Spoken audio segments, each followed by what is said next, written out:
Inagawang asawa ko at tinapakan ng aking pagkatao sa sarili kong ospital. Habang nagpapakasarap si Anton sa kabit niya sa VIP room, duguan ang kamay ko sa pagliligtas ng isang buhay sa emergency. Basura kalayas. Ang sigaw ng biyanan ko matapos akong sampalin. Ngunit nang dumating ang mga general, sila ang lumuhod. Ngayon oras na para bumangon. Hanggang saan aabot ang ganti ng isang inaaping asawa? Huwag kang uuwi ngayon, Maya. Nandito si Kaina sa mansyon at nakakadiri ang amoy ng ospital na dala mo. Ang mga salitang yon sa screen ng kanyang cellphone ay tila mga piraso ng bubog na pumasok sa kanyang mga mata. Dahan-dahan, ngunit malalim ang sugat na iniwan sa kanyang pag-iisip. Ngunit sa halip na sumigaw o umiyak, nanatiling nakatitig si Maya sa maliit na liwanag ng screen. Ang kabilang kamay niya ay maingat na nagpupunas ng dugo at dumi sa sugat ng isang matandang pulubing na karatay sa emergency room ng Benvien Tunyan San Martin. Ang kanyang puting uniforme ay basa na ng pawis at may mga mantsa ng gamot, patunay ng ilang oras na niyang pakikipaglaban para sa buhay ng ibang tao. Sa labas, ang malakas na buhos ng ulan ay gumagawa ng walang katapusang ingay sa bubong, ngunit sa loob ng silid ang katahimikan ay tila sumasakal sa kanyang buong pagkatao. Habang ang asawa niyang si Anton ay masayang nagpapakasawa sa piling ng ibang babae sa kanilang sariling mansyon, si Maya ay narito itinuturing na parang isang estranghero at basahan sa ospital na pinaglingkuran niya ng 5 taon. Nang hina ang hawak ni Maya sa bulak, nararamdaman niya ang pagsikip ng kanyang lalamunan, ang pagkatuyo ng kanyang bibig, at ang unti-unting panginginig ng kanyang mga balikat. Ngunit pinigil niya ang sarili. Ang pag-iyak ay para lamang sa mga mahihina at sa harap ng matandang pasyenteng ito na si Mang Jose, kailangan niyang maging matatag. Pinagdaop niya ang kanyang mga palad upang pigilan ang panginginig ng kanyang mga daliri bago muling inayos ang kumot ng matanda. Sa bawat tibok ng kanyang puso, isang mabigat na tanong ang patuloy na umaalingaw-ngaw sa kanyang isipan. Ito na ba ang kapalit ng 5 taon ng aking bulag na pagsunod at pagtitiis? Maya, ano na naman itong ginagawa mo? Bakit mo inaaksaya ang oras mo sa pulubing iyan?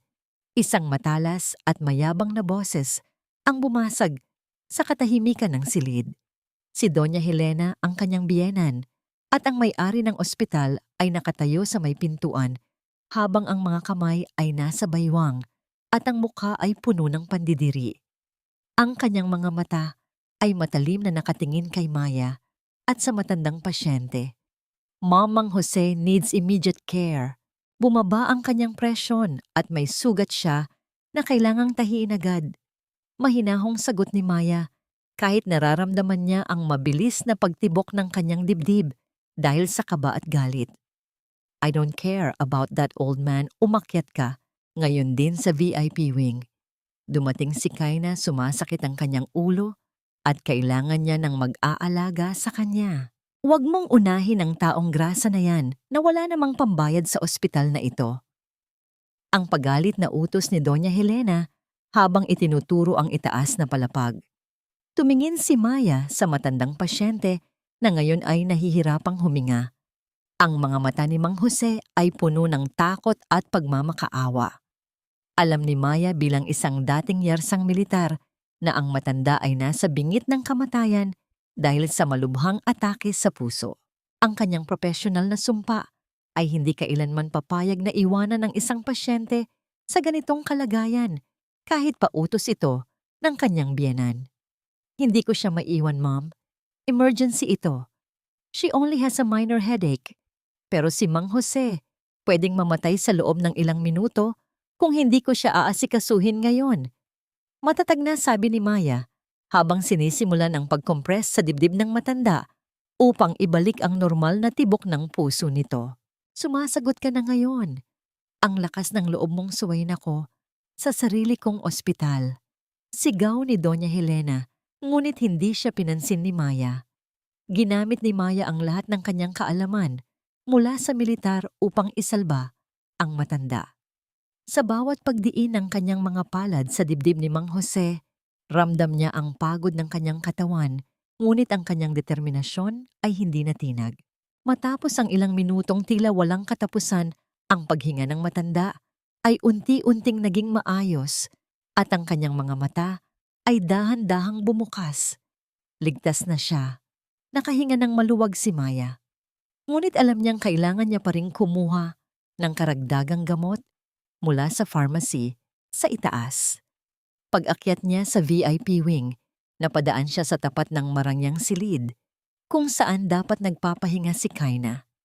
Ang pinto ay bahagyang nakabukas. Doon sa ilalim ng malambot na liwanag ng kwarto, nakita niya ang kanyang asawang si Anton na nakaupo sa tabi ng kama, nakayakap kay Kaina habang masayang nagtatawanan.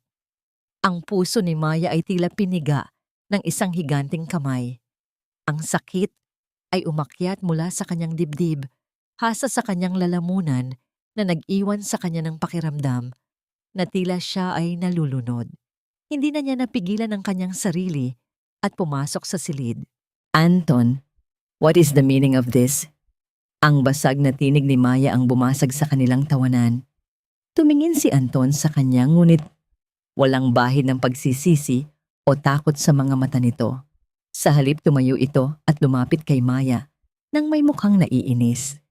Maya, stop being so dramatic. Nandito lang ako para samahan si Kaina dahil hindi maganda ang pakiramdam niya. At tignan mo nga ang sarili mo. Amoy gamot ka, amoy pawis at napakadumi ng uniforme mo. You don't look like a wife anymore. Bakit hindi mo tularan si Kaina na palaging malinis at maayos? Ang bawat salita ni Anton ay tila isang laso na dahan-dahang pumapatay sa natitirang pag-ibig ni Maya para sa kanya. Ang kanyang asawa ang lalaking pinangakuan niyang aalagaan habang buhay ay itinatanggi siya sa harap ng ibang babae dahil lamang sa siya ay nagtatrabaho upang magligtas ng buhay. Hindi na nagsalita si Maya.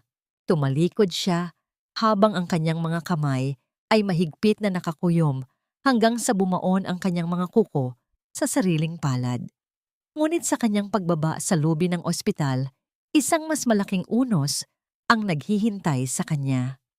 Si Doña Helena ay nakatayo sa gitna ng sanashka kasama ang ilang mga doktor at nurse na nakatingin sa kanya ng may panghuhusga. "Nandyan ka na pala, Maya." Ang nurse na walang utang na loob. Sigaw ni Doña Helena na umalingaw-ngaw sa buong lobby ng ospital. Lumapit si Doña Helena kay Maya at bago pa man makapagsalita ang huli, ang kamay ng kanyang biyenan ay mabilis na lumipad at tumama sa pisngi ni Maya. Ang lakas ng sampal ay nag-iwan ng matinding kirot at pamumula sa kanyang mukha. Ang kanyang paningin ay bahagyang nagdilim at ang kanyang tainga ay tila nabimbingi sa tindi ng sakit. Hindi lamang sa pisngi kundi sa kanyang buong pagkatao. "You humiliated my family. Mas pinili mong asikasuhin ang pulubing iyon kaysa sa pamilya natin.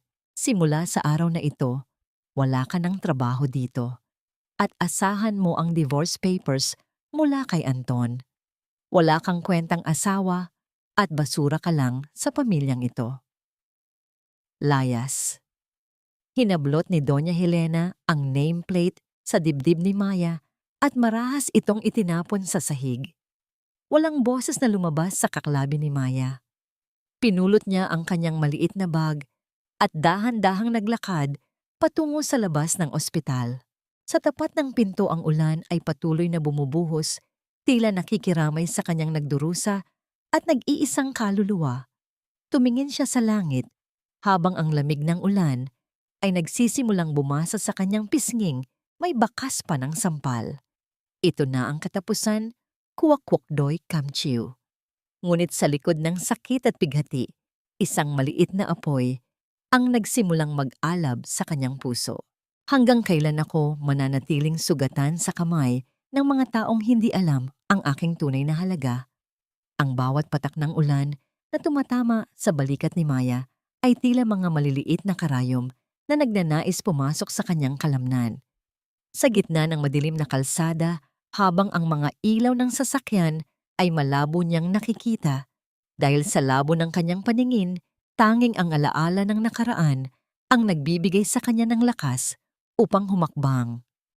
Naalala niya ang mukha ni Don Mateo, ang ama ni Anton, nung gabi ng malakas na bagyo 5 taon na ang nakalilipas. Sa gitna ng rumagasang baha, iniligtas siya ng matanda, ngunit ito ang naging sanhi ng huling hininga nito. Bago pumanaw si Don Mateo, hinawakan nito ang kamay ni Maya at nakiusap na huwag pababayaan ang kanyang kaisa-isang anak na si Anton at ang ospital na kanilang pinaghirapan. Ang pangakong yon ang naging tanikala na gumapos kay Maya sa loob ng maraming taon. Ang utang na loob na ito ang nagtulak sa kanya na isantabi ang sariling pangarap bilang isang tanyag na doktor sa militar upang maging isang tahimik na nurse na tinitiis ang lahat ng pang-aapi ng pamilya San Martin.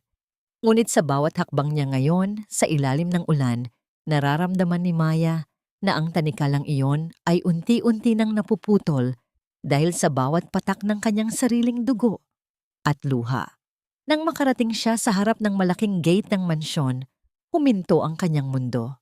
Sa ilalim ng malamig na liwanag ng poste ng ilaw, nakita niya ang mga tumpok ng tela na nakakalat sa basang semento.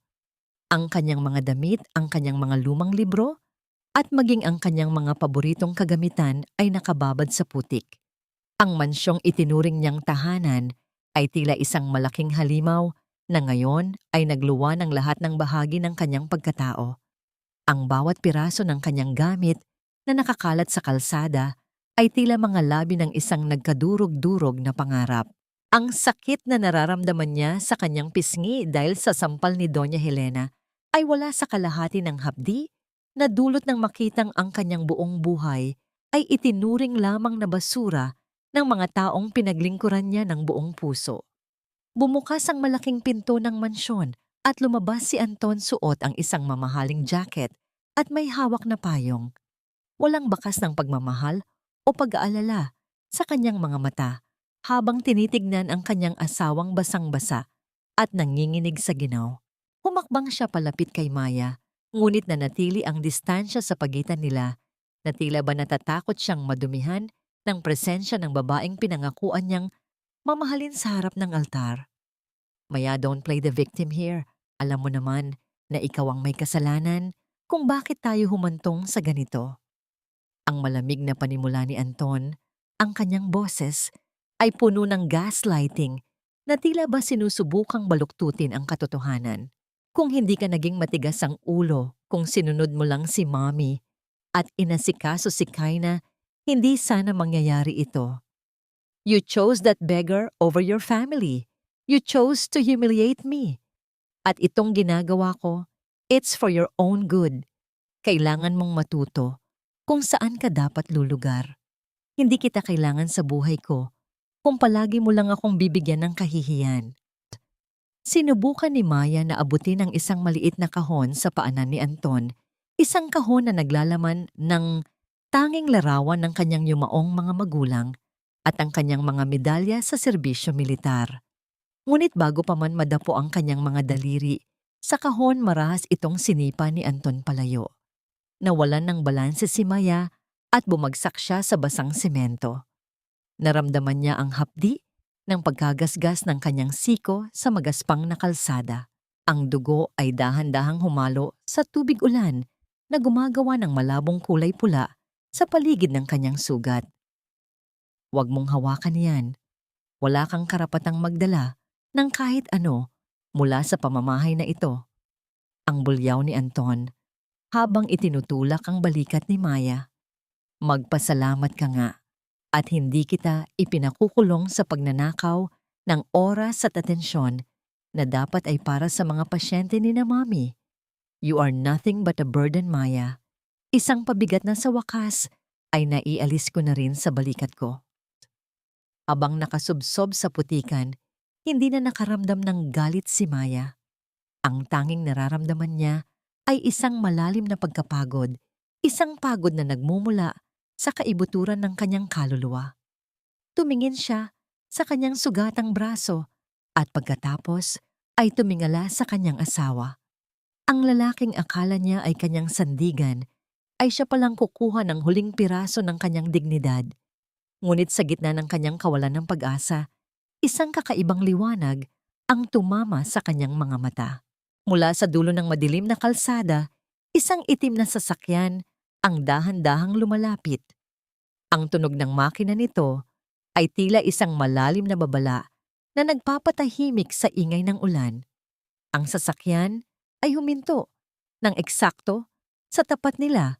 Ang mga headlight nito ay tila mga matang nagmamasid sa bawat galaw ni Anton. Bumukas ang pinto ng sasakyan at isang pares ng sapatos na gawa sa dekalidad na balat ang unang tumapak sa basang lupa. Isang lalaking may matikas na tindig at balot ng aura ng awtoridad ang lumabas bitbit ang isang malaking itim na payong. Ang bawat hakbang niya ay puno ng bigat at kasiguraduhan. Tila ba ang bawat bahagi ng paligid ay nagbibigay daan sa kanya. Lumapit siya sa pwesto kung saan nakaluhod si Maya sa putikan. Sa ilalim ng madilim na gabi, ang kanyang anino ay bumalot kay Maya na nagbibigay ng panandaliang proteksyon mula sa buhos ng ulan. Dahan-dahan siyang yumuko at inilahad ang kanyang kamay sa harap ng sugatang babae. Matagal na kitang hinahanap, Captain. Hindi ito ang lugar na nararapat para sa isang bayaning katulad mo. Ang baritono at malalim na boses ng lalaki ay umalingaw-ngaw sa pandinig ni Maya na nagdulot ng isang kakaibang panginginig sa kanyang buong pagkatao. Sino ang lalaking ito na tila kilala ang lihim na nakaraan ni Maya at ano ang magiging papel niya sa pagbangon ng isang pusong winasak ng pagtataksil? Ang lamig ng gabi ay dahan-dahang napapawi ng init na nagmumula sa hawak ni Gabriel sa siko ni Maya. Si Gabriel Mendoza, ang lalaking nakatayo sa ilalim ng madilim na langit, ay tila isang pader na bakal na nagbibigay ng proteksyon sa gitna ng unos. Ang kanyang mga mata na nakatuon kay Anton ay naglalabas ng isang uri ng talas na tanging ni ang mga taong nakaharap na sa kamatayan ang nagtataglay. Si Anton, na kanina lamang ay nagmamayabang sa kanyang kapangyarihan, ay tila nawalan ng boses. Ang kanyang mga labi ay bahagyang nakabuka, ngunit walang salitang lumalabas, habang ang kanyang mga kamay ay mahigpit na nakahawak sa kanyang mamahaling payong. Who are you? At bakit mo tinatawag na captain ang asawa ko? Ang sa wakas ay naisambit ni Anton. Ang kanyang boses ay nanginginig sa pagitan ng galit at pagkalito. Maya is just a nurse, isang yaya ng mga San Martin. Wala siyang kinalaman sa militar. Hindi siya tinignan ni Gabriel. Sa halip mas hinigpitan pa nito ang hawak sa payong upang masiguradong hindi na mababasa ng ulan si Maya. Anton, hindi mo alam kung anong hiyas ang itinapon mo sa putikan. Pero huwag kang mag-alala. Hindi na siya magtatagal sa puder mo. Ang malamig na sagot ni Gabriel bago niya inalalayan si Maya patungo sa sasakyan.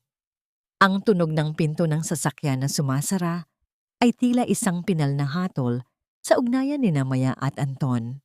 Habang umaandar ang itim na sasakyan palayo sa mansyon, nakita ni Maya sa side mirror ang imahe ni Anton na nakatayo pa rin sa gitna ng ulan, mukhang maliit at talunan sa gitna ng dilim. Kinaumagahan ang sikat ng araw ay tila may dalang bagong pag-asa, ngunit para sa Benventuñan San Martin, ito ay simula ng isang malaking pagtatanghal.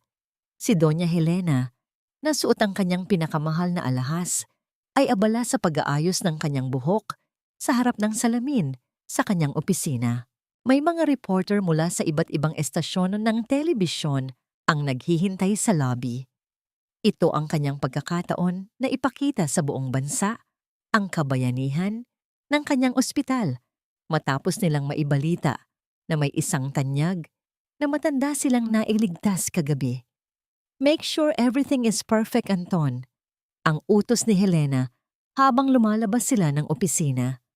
I want the media to know na ang San Martin Hospital lang ang may kakayahang magligtas ng mga mahahalagang tao. Huwag mong babanggitin ang tungkol kay Maya. Sabihin mo ang mga senior doctors natin ang gumawa ng milagro. Sa lobby ang paligid ay puno ng mga kumukutitap na ilaw mula sa mga kamera. Nakatayo si Helena sa harap ng mikropono, ang kanyang mukha ay puno ng peking ngiti at pagpapakumbaba. We are proud to say na ang ating pasyenteng si Mang Jose ay nasa mabuting kalagayan na. Dito sa San Martin ang buhay ng bawat tao ay mahalaga at ang aming mga doktor ay hindi tumitigil hanggat hindi nasisigurado ang kaligtasan ng lahat. Ang kanyang mapagkunwaring pahayag na umani ng palakpakan mula sa mga naroroon. Ngunit ang palakpakan ay biglang natigil nang ang ugong ng mga malalaking sasakyan ay nagsimulang yanigin ang semento sa labas ng ospital. Mula sa malalaking bintana, nakita ng lahat ang pagdating ng isang mahabang convoy ng mga itim na sasakyang militar at mga motorsiklo ng pulis. Ang mga puting guhit sa kalsada ay tila nagliliwanag sa ilalim ng sikat ng araw, habang ang mga sasakyan ay maayos na humihinto sa tapat ng entrance. Ang bawat pinto ng mga sasakyan ay sabay-sabay na bumukas at lumabas ang mga kalalakihang nakauniforme, ang kanilang mga medalya sa dibdib ay kumikinang sa bawat galaw. Pumasok sa lobby ang isang matandang lalaki na may 4 na bituin sa kanyang balikat, si General Santiago, ang mataas na opisyal ng militar. Ang kanyang mukha ay seryoso at puno ng awtoridad. Agad na lumapit si Doña Helena, ang kanyang mga kamay ay nanginginig sa pagnanais na makipagkamay sa general. General Santiago, what a surprise visit! Nandito po ba kayo para pasalamatan ng aming mga doktor sa pagliligtas sa inyong ama? Ang nanginginig na tanong ni Helena, ang kanyang boses ay puno ng nanggagalaiting ambisyon. Tumitig ang general kay Helena, isang titig na tila ba binabasa ang bawat kasinungalingan sa mukha nito. Nandito ako para sa taong tunay na nagligtas sa tatay ko. Napanood ko ang CCTV footage ng emergency room kagabi. Nakita ko kung paano mo sinubukan pigilan ang paggamot sa kanya dahil lamang sa akala nyo ay wala siyang pambayad. Ang mukha ni Helena ay biglang nawala ng kulay. Ang mga reporter ay nagsimulang magbulungan at ang mga kamera na kanina ay nakatutok sa kanyang ngiti ay ngayon ay nakatutok sa kanyang namumutlang mukha. Sa sandaling iyon, bumukas ang pintuan ng lobby at pumasok si Maya kasama si Gabriel. Hindi na suot ni Maya ang kanyang lumang uniforme ng nurse. Ngayon siya ay naka-uniforme ng militar, maayos ang pagkakatupi ng kanyang kwelyo at ang kanyang buhok ay nakatali ng maayos. Ang bawat hakbang niya ay may kasamang bigat ng dignidad na matagal na niyang itinago. Nang makita ni General Santiago si Maya, ang general mismo ang unang humakbang palapit. Sa harap ng lahat ng reporter, sa harap ni na Anton at Helena na hindi makapaniwala sa kanilang nakikita, ang general ay tumayo ng matuwid, itinaas ang kanyang kanang kamay sa kanyang noo at nagbigay ng isang formal at matikas na pagsaludo. Salamat po, Captain Maya de la Cruz, dahil sa inyong katapangan at hindi matatawarang husay ang aking ama ay nabubuhay pa. Isang karangalan ang makilala ang bayani ng Surot Division. Ang malakas at buong pagmamalaking sabi ng general. Kasabay nito ang lahat ng sundalong nasa loob ng lobby ay sabay-sabay na humarap kay Maya at nagbigay pugay. Ang tunog ng kanilang mga sapatos na tumatama sa sahig ay tila isang kulog na nagpabagsak sa lahat ng kayabangan ng pamilya San Martin. Si Anton ay napasandal sa pader, ang kanyang mga mata ay tila lalabas sa gulat habang nakatingin sa kanyang asawa, ang babaeng tinawag niyang basura, ang babaeng itinuring niyang pabigat, ay ang kinikilalang bayani na pinupugayan ng pinakamataas na pinuno ng bansa. Lumapit si Maya kay Helena na ngayon ay tila isang tuyong dahon na nanginginig sa hangin. Walang galit sa mga mata ni Maya, tanging isang malalim na awa para sa isang taong ang tanging kayamanan ay pera. Dahan-dahan niyang inilabas ang kanyang resignation letter at inilapag ito sa nanginginig na kamay ng kanyang dating biyenan. Ma'am, hindi lahat ng buhay ay may presyo. At hindi lahat ng dignidad ay kayang bilhin ng inyong ospital. Ang mahinang sabi ni Maya na sapat na upang marinig ng lahat. Tinalikuran ni Maya ang gulo at ang kahihiyan ng mga San Martin. Habang naglalakad siya palabas ng ospital, kasama si Gabriel naramdaman niya ang isang kamay na humahawak sa kanyang balikat, isang hawak na nagpaparamdam na, sa wakas, siya ay malaya na. Ngunit sa gitna ng kanyang paglaya, isang pamilyar na tinig ang tumawag sa kanyang pangalan mula sa likuran. Isang tinig na puno ng desperasyon at takot. Maya, hintayin mo ako. Mag-usap tayo. Ang sigaw ni Anton. Habang hinahabol siya sa gitna ng maraming tao, haharapin pa ba ni Maya ang lalaking sumira sa kanyang puso o tuluyan na niyang itatapon ang huling piraso ng kanyang nakaraan upang yakapin ang bagong bukas na inaalok ni Gabriel? Sa gitna ng kaguluhan at ng nagliliyab na mga ilaw ng kamera sa lobby ng ospital, si Maya ay nanatiling tila isang isla ng katahimikan. Ang bawat salita ni General Santiago ay parang isang malakas na hanging nagpabagsak sa lahat ng kasinungalingang itinayo ng mga San Martin. Lumapit ang General kay Maya, ang kanyang mukha ay puno ng sinserong paghanga at pagnanais na magbigay ng katarungan. Sa isang mahinang tinig, ngunit puno ng diin, iminungkahi nito ang isang bagay na maaring makapagpabagsak sa buong pundasyon ng Benviento-Nian San Martin sa loob lamang ng isang gabi. Maari niyang bawiin ang lahat ng akreditasyon ng militar at simulan ang investigasyon sa mga maling gawain ng pamunuan ni Doña Helena. Tumingin si Maya sa general at pagkatapos ay sa kanyang dating biyenan na ngayon ay tila isang kandilang unti-unting nauubos sa gitna ng hangin. Nakita niya ang takot sa mga mata nito, ang parehong takot na nakita niya sa mga pasyenteng walang laban na itinataboy ng matandang babae. Ngunit sa halip na tumango at tanggapin ang alok na paghihiganti, dahan-dahang umiling si Maya. Ang kanyang boses bagaman mahina ay may kalikasang nagpapatahimik sa ingay ng paligid. Salamat po, General, ngunit hindi po kailangan ang malumanay na sabi ni Maya.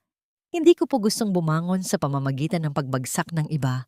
Ang katarungan para sa akin ay ang malaman na nailigtas ko ang inyong ama. Higit pa po iyon sa anumang ganti. Ang mga salitang iyon ay tila isang sampal ng katotohanan kay Doña Helena. Sa gitna ng kanyang kasamaan, hindi niya akalain na ang babaeng itinuring niyang basura ay may ganitong uri ng kadakilaan. Samantala si Anton ay pilit na sumisiksik sa pagitan ng mga tao upang maabot ang kanyang asawa. Ang kanyang mukha ay puno ng pawis at ang kanyang mga mata ay nagmamakaawa. Sinubukan niyang hawakan ang braso ni Maya, ngunit mabilis na humarang ang matikas na katawan ni Gabriel. Maya, please, mag-usap tayo. Ang nanginginig na pagsusumamo ni Anton. Ang kanyang boses ay tila isang sirang plaka na naghahanap ng simpatiya. Nagkamali lang ako, Maya. Natakot lang ako kay Mami. Alam mo namang ikaw lang ang mahal ko, diba? Balik ka na sa mansyon, aayusin natin ito. I'll make it up to you, I promise. Tumingin si Maya kay Anton, ang lalaking minsan niyang inisip na magiging katuwang niya sa habang buhay. Sa mga mata nito, wala siyang nakitang tunay na pagsisisi kundi takot lamang na mawala ang kanyang reputasyon at ang proteksyon ng militar. Walang galit sa puso ni Maya, tanging isang malalim at malamig na kawalan ng pakiramdam. Dahan-dahan niyang inalis ang kanyang wedding ring mula sa kanyang daliri. Ang gintong singsing na yon ay tila naging napakabigat sa loob ng 5 taon, isang simbolo ng kanyang pagkakaalipin sa isang pangakong hindi naman pinahalagahan. Naglakad siya patungo sa opisina ni Doña Helena na sinundan ng mga nagtatakang tingin ng lahat. Maingat niyang inilapag ang singsing sa ibabaw ng makintab na mesa ng kanyang dating biyenan. Ang mahinang tunog ng paglapat ng metal sa kahoy ay tila ang huling tuldok sa isang mahabang kabanata ng kanyang pagtitiis. Ipinapasa ko na po ang aking tungkulin bilang manugang At bilang nurse ng ospital na ito, ang sabi ni Maya habang nakatingin ng diretso sa mga mata ni Helena, ang utang na loob ko sa inyong pamilya ay bayad na. Simula sa sandaling ito, wala na tayong anumang koneksyon. Hindi na hinintay ni Maya ang sagot ng matandang babae. Lumabas siya ng ospital kasama si Gabriel. Ang malalim na ugong ng makina ng sasakyan ni Gabriel ay tila isang kanta ng paglaya habang unti-unti nilang nilalayasan ang puting gusali ng San Martin. Sa loob ng sasakyan ang katahimikan ay hindi nakakabingi kundi nakakapagpakalma. Ibinaba ni Maya ang bintana upang damhin ang sariwang hangin na dumadampi sa kanyang balat, ang hangin na wala ng amoy ng mga gamot at ng mapait na alaala. Hinatid siya ni Gabriel sa isang maliit ngunit malinis na apartment sa kabilang bahagi ng lungsod. Ang bawat bahagi ng silid ay payak malayo sa karangyaan ng mansyon ng mga San Martin, ngunit para kay Maya, ito ang pinakamagandang lugar sa mundo. Inilapag ni Gabriel ang mga gamit ni Maya sa sahig at tumingin sa kanya ng may malambot na ekspresyon. "Dito ka muna, Maya. Ligtas ka rito," ang mahinang sabi ni Gabriel. "Hindi ko hihilingin na kausapin mo ako ngayon. Alam kong kailangan mo ng pahinga. Pero tandaan mo, isang tawag mo lang, nandito ako." Nang makaalis si Gabriel, ang tanging ingay na naririnig ni Maya ay ang mahinang tunog ng pag-ikot ng electric fan sa sulok ng silid. Naupo siya sa gilid ng kama at tiningnan ang kanyang mga kamay. Wala na ang singsing, wala na ang mabigat na pasanin. Sa unang pagkakataon, matapos ang 5 mahabang taon, nahiga si Maya sa malambot na unan nang walang luhang pumapatak sa kanyang mga mata. Ang katahimikan ng gabi ay dahan-dahang binalot ang kanyang pagkatao at ang kanyang diwa ay unti-unting nawa sa isang mahimbing na tulog. Isang tulog na hindi na ginagambala ng mga pangarap na nawasak. Ngunit habang nananatiling payapa ang mundo ni Maya, sa loob ng madilim na opisina ng Benvientunian San Martin, ang galit ni Doña Helena ay tila isang apoy na hindi mapapatay. Hawak niya ang kanyang telepono, ang kanyang mga kuko ay tila nabaon sa plastik na balat nito. Ang kanyang mukha ay baluktot sa puot habang nagsasalita sa taong nasa kabilang linya. "Hindi ko papayagang makaalis siya ng ganoon lang. Gamitin mo ang lahat ng koneksyon natin sa Board of Nursing. Hanapan mo siya ng anumang butas sa mga lumang record niya. Gusto kong bawiin ang kanyang lisensya. Gusto kong siguraduhin na hinding-hindi na siya makakahawak ng kahit anong pasyente habang buhay. Sisirain ko siya, kahit na yun na lang ang huling magawa ko." Ang sikat ng umaga na pumapasok sa maliit na bintana ng apartment ni Maya ay tila nagbibigay ng bagong pag-asa, ngunit sa kaibuturan ng kanyang puso, namumuo ang isang hindi maipaliwanag na kaba. Maayos niyang inihanda ang kanyang sarili, isinuot ang kanyang pinakamalinis na blusa at inayos ang kanyang buhok ng may pag-iingat. Hawak ang kanyang folder na naglalaman ng kanyang mga kredensyal at mga parangal. Mula sa serbisyo militar, lumabas siya upang maghanap ng bagong simula. Ang bawat hakbang niya sa kalsada ay puno ng determinasyon, ngunit tila ang tadhana ay may ibang plano para sa kanya. Sa unang ospital na kanyang pinuntahan, ang HR manager ay ngumiti sa kanya noong una hanggang sa mabasa ang kanyang pangalan sa screen ng computer.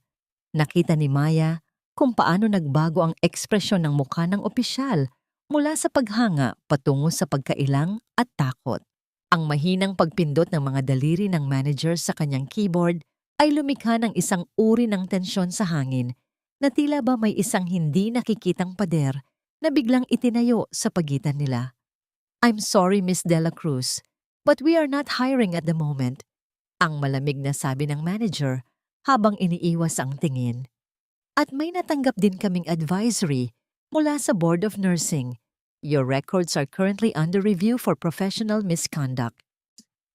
Ang mga salitang yon ay tila isang malamig na tubig na ibinuhos sa nagbabagang pag-asa ni Maya. Ramdam niya ang panlalamig ng kanyang mga kamay at ang mabilis na pagtibok ng kanyang puso sa loob ng kanyang dibdib. Sa ikalawa at ikatlong ospital na kanyang sinubukan, parehong senaryo ang sumalubong sa kanya. Ang mahabang anino ni Doña Helena ay tila abot hanggang sa bawat sulok ng medisina sa bansa. Alam ni Maya na hindi ito aksidente. Ito ang simula ng ipinangakong pagwasak ni Helena sa kanyang buhay. Habang naglalakad pabalik sa kanyang apartment pagod at luhaan, naabutan niya si Anton na nakasandal sa pader malapit sa kanyang pintuan. Ang hitsura nito ay magulo, ang kanyang polo ay lukot at ang kanyang mga mata ay tila hindi nakatulog ng maayos. Nang makita niya si Maya, agad siyang tumayo ng tuwid at humarang sa daan nito. Maya, narinig ko ang nangyayari. Blacklisted ka na sa lahat ng ospital. Wala nang kukuha sa'yo kahit sa pinakamaliit na klinika. Ang sabi ni Anton, ang kanyang boses ay may halong desperasyon at isang uri ng baluktot na tagumpay. Si Mommy, hindi siya titigil hanggat hindi ka bumabalik sa mansyon at humihingi ng tawad sa kanya. Please, Maya, huwag ka nang maging matigas ang ulo. Come back to me and I will fix this. I can make Mommy stop.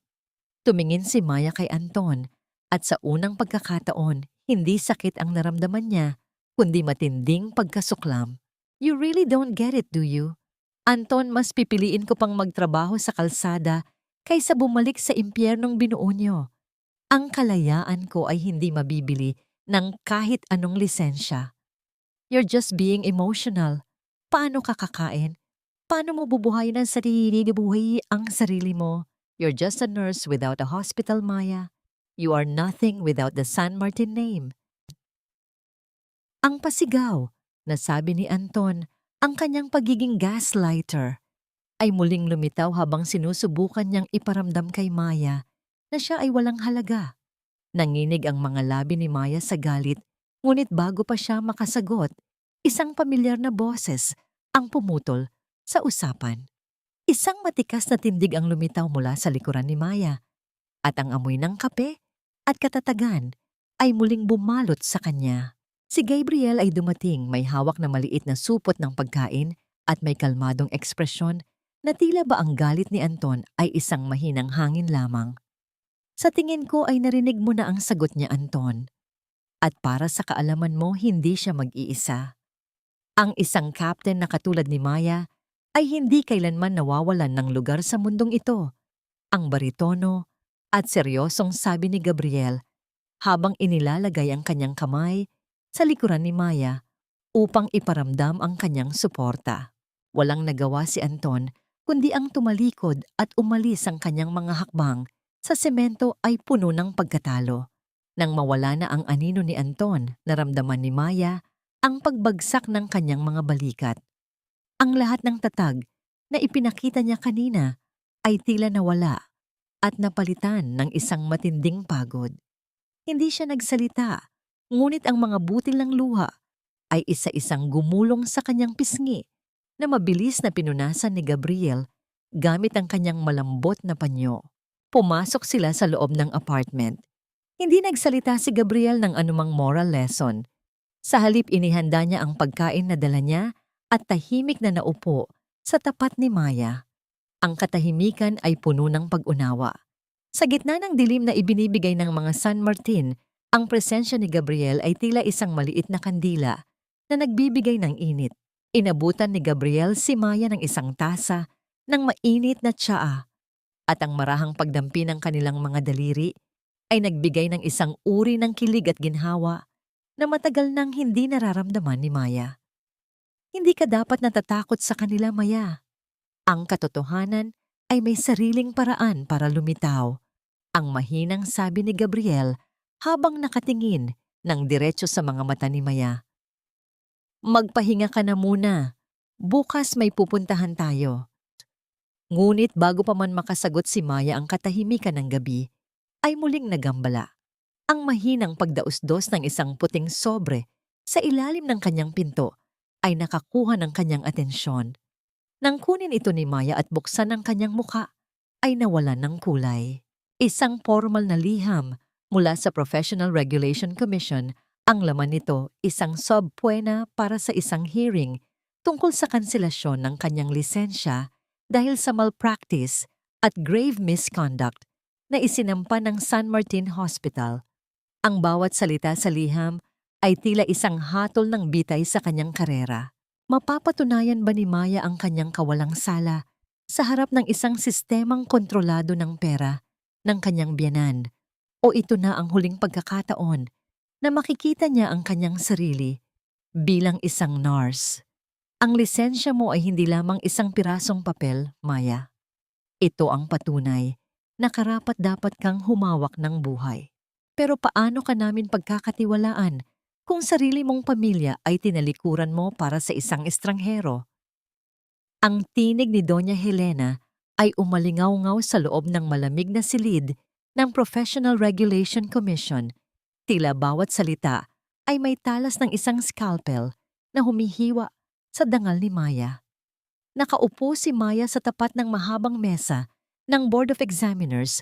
Ang kanyang mga kamay ay mahigpit na nakapatong sa kanyang kandungan upang itago ang panginginig ng kanyang mga daliri.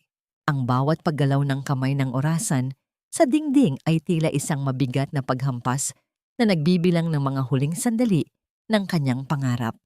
Sa kanyang tabi nararamdaman niya ang matatag na presensya ni Gabriel na kahit hindi nagsasalita ay nagbibigay ng init sa kanyang nanlalamig na katawan. "Mommy, please let's be fair." Ang mahinang hirit ni Anton na nakaupo sa likuran ng kanyang ina. Ngunit ang isang matalim na sulyap mula kay Helena ay sapat na upang patahimikin ang kanyang sariling anak. Hinarap ni Helena ang mga board members nang may mapagkunwaring luha sa kanyang mga mata. "I treated her like my own daughter. Ibinigay namin sa kanya ang lahat. But her negligence, her arrogance, iniwan niya ang isang pasyenteng nasa critical na kondisyon sa VIP room para lamang sa isang pulubi na walang pambayad. Actually, we discovered some discrepancies sa mga records niya. It's painful to say this, but I think she's mentally unstable because of the stress." Ang bawat kasinungalingan ay tila isang dagok sa dibdib ni Maya. Naramdaman niya ang pagsikip ng kanyang lalamunan, ang tuyong pakiramdam na tila ba ang lahat ng hangin sa silid ay hinigop palabas. Gusto niyang sumigaw, gusto niyang sabihin ang katotohanan tungkol sa kung paano siya minaltrato at kung paano niya isinalba ang ama ng general, ngunit ang kanyang boses ay tila nakabaon sa ilalim ng maraming taon ng pananahimik at pagtitiis. Ang kanyang paningin ay nagsisimulang lumabo dahil sa nagbabadyang luha, ngunit pinigil niya ito. Hindi niya hahayaang makita ni Helena ang kanyang kahinaan sa harap ng mga taong ito. Dahan-dahang tumayo si Maya, ang kanyang tindig ay nagpapakita ng isang uri ng dignidad na tanging ang mga nakaranas ng tunay na hirap ang nagtataglay. Ang pagiging nurse ay hindi lamang tungkol sa pagsunod sa mga utos ng may-ari ng ospital. Ang kanyang boses ay nanginginig, ngunit malinaw. Ang sumpa ko ay iligtas ang buhay na nangangailangan anuman ang antas nito sa lipunan. I didn't abandon anyone. I saved a man whose heart stopped beating while everyone else was looking at a minor headache in the VIP suite. If that is what you call malpractice, then maybe I truly don't belong in your kind of hospital. Isang mabigat na katahimikan ang bumalot sa silid. Ang mga board members ay nagpalitan ng makahulugang tingin. Ngunit bago pa man makapagsalita ang chairman, inilabas ng abogado ni Doña Helena ang isang dokumento, isang pirmadong affidavit mula sa isa sa mga nurse na matagal nang pinagkakatiwalaan ni Maya. Ayon sa sulat, sinadya raw ni Maya na maliin ang dosage ng gamot para kay Kaina upang magkaroon ito ng komplikasyon. Ang bawat butil ng pawis sa noo ni Maya ay naging yelo. Hindi niya akalain na ang pagtataksil ay aabot sa ganitong antas. Ang nurse na yon ay tinulungan niya noong may sakit ang anak nito, binigyan niya ng pagkain at suporta, ngunit ngayon ay kinalaban siya para sa pera ni Helena. Ang kanyang puso ay tila isang basong kristal na nahulog sa semento, na durog sa libu-libong piraso na hinding-hindi na mabubuo muli. Naramdaman ni Maya ang isang malambot, ngunit matatag na pagdampi sa kanyang likuran. Ang kamay ni Gabriel ay dahan-dahang gumapang patungo sa kanyang palad. Sa ilalim ng mesa, pinagsasama ang kanilang mga daliri sa isang lihim na pangako ng katapatan. Ang init na nagmumula kay Gabriel ay tila isang agos ng kuryente na nagbigay ng panandaliang lakas sa nanlalambot na tuhod ni Maya. Tumingin si Gabriel sa kanya, ang kanyang mga mata ay nagsasabing hindi siya bibitaw, na ang laban na ito ay hindi lamang kay Maya, kundi laban din niya. "I'm here, Maya. We will fight this."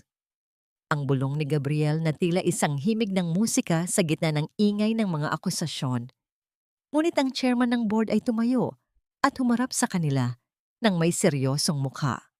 Dahil sa bigat ng mga bagong ebidensyang ito, ang Board of Nursing ay pansamantalang sinususpinde ang iyong lisensya habang isinasagawa ang mas malalim na investigasyon. You are ordered to surrender your professional ID immediately. Ang mga salitang iyon ay tila isang hatol ng kamatayan na bumasag sa huling pag-asa ni Maya. Inabot niya ang kanyang ID sa kanyang bag. Ang kanyang mga kamay ay tila may sariling buhay sa tindi ng panginginig. Inilapag niya ito sa mesa, ang mahinang tunog ng plastik na tumama sa kahoy ay tila ang huling hininga ng kanyang karera. Tumingin siya kay Helena na ngayon ay may nakapangingilabot ng ngiti ng tagumpay. Habang lumalabas sila ng silid, ang mundo ni Maya ay tila unti-unting naglalaho sa dilim. Ngunit sa dulo ng pasilyo, isang pamilyar na anino ang naghihintay, isang taong may hawak na isang lumang kwintas, ang kwintas na nawala ni Maya sa gabi ng super typhoon noong isinasalba niya ang mga sundalo. Ano ang kinalaman ng kwintas na ito sa nakaraan ni Maya, at kakayanin ba ng katotohanang dala nito na tapatan ang kapangyarihan ng pera ng mga San Martin? Ang bawat paghinga ni Maya ay tila isang mabigat na pakikibaka laban sa hanging tila naging yelo sa loob ng kanyang maliit na silid. Ang init ng lagnat na lumalamon sa kanyang katawan ay hindi sapat upang pawiin ang panginginig ng kanyang mga kalamnan. Nakahiga siya sa ilalim ng manipis na kumot, nakatitig sa kisame kung saan ang anino ng electric fan ay umiikot ng mabagal, tila isang orasan na nagbibilang ng kanyang kalungkutan. Matapos ang sunod-sunod na pagkatalo sa Professional Regulation Commission at ang pag-uusig ng pamilya San Martin, ang kanyang katawan na dating sinanay sa hirap ng digmaan ay tuluyan ng bumigay. Ang bawat bahagi ng kanyang pagkatao ay sumisigaw ng pagod, hindi lamang dahil sa sakit, kundi dahil sa bigat ng mundong tila nagkakaisa upang siya ay ilubog. Isang marahang tunog ng kamao sa kanyang pintuan ang bumasag sa katahimikan ng silid. Hindi ito ang marahas na pagpilit ni Anton, kundi isang maingat at tila nag-aalangang katok na may dalang paggalang. Sa kabila ng panghihina, pilit na bumangon si Maya. Ang kanyang paningin ay bahagyang umiikot habang ang kanyang mga kamay ay humahawak sa gilid ng mesa para sa balanse. Nang buksan niya ang pinto, sumalubong sa kanya ang amoy ng sariwang ulan at ang matatag na anyo ni Gabriel. "You're burning up, Maya." Ang mahinang sambit ni Gabriel, ang kanyang boses, ay puno ng malalim na pag-aalala habang mabilis na inalalayan ang siko ng babae upang hindi ito mabuwal. Hindi pumasok si Gabriel sa silid ng walang pahintulot. Sa halip, maingat niyang inilapag ang isang supot ng mga gamot at isang mangkok ng mainit na sopas sa maliit na lamesa sa labas bago tuluyang pumasok upang iayos ang unan ni Maya. Nakita ni Maya kung paano gumalaw si Gabriel sa loob ng kanyang maliit na apartment. Hindi siya nagtatanong, hindi siya humihingi ng atensyon. Tahimik niyang inayos ang mga sirang bombilya sa kusina na matagal nang hindi napapalitan at dahan-dahang nilinis ang mga kalat na naiwan ni Maya dahil sa kawalan ng lakas. Ang bawat kilos ni Gabriel ay tila isang tahi na nagbubuo muli sa nawasak na dignidad ni Maya. Para sa isang babaeng sanay na mag-alaga sa iba, ang makitang may isang taong nag-aalaga sa kanya nang walang hinihinging kapalit ay isang uri ng gamot na mas mabisa pa sa anumang tableta. Naupo si Gabriel sa sahig malapit sa kama ni Maya upang bigyan siya ng sapat na espasyo. Inabutan niya si Maya ng isang tasa ng kape. Nang malanghap ni Maya ang samyo nito, tila bumalik ang kanyang gunita sa madidilim na gabi sa loob ng kampo militar. This is the same blend. Ang mahinang bulong ni Maya ang kanyang mga mata ay nagsisimulang mangilid ng luha. Ito ang timpla na ginagawa ko noon sa Suduan 4 kapag pagod na ang lahat. Ngumiti ng bahagya si Gabriel, isang ngangiting hindi umabot sa tawa ngunit sapat na upang magbigay ng liwanag sa kanyang mga mata.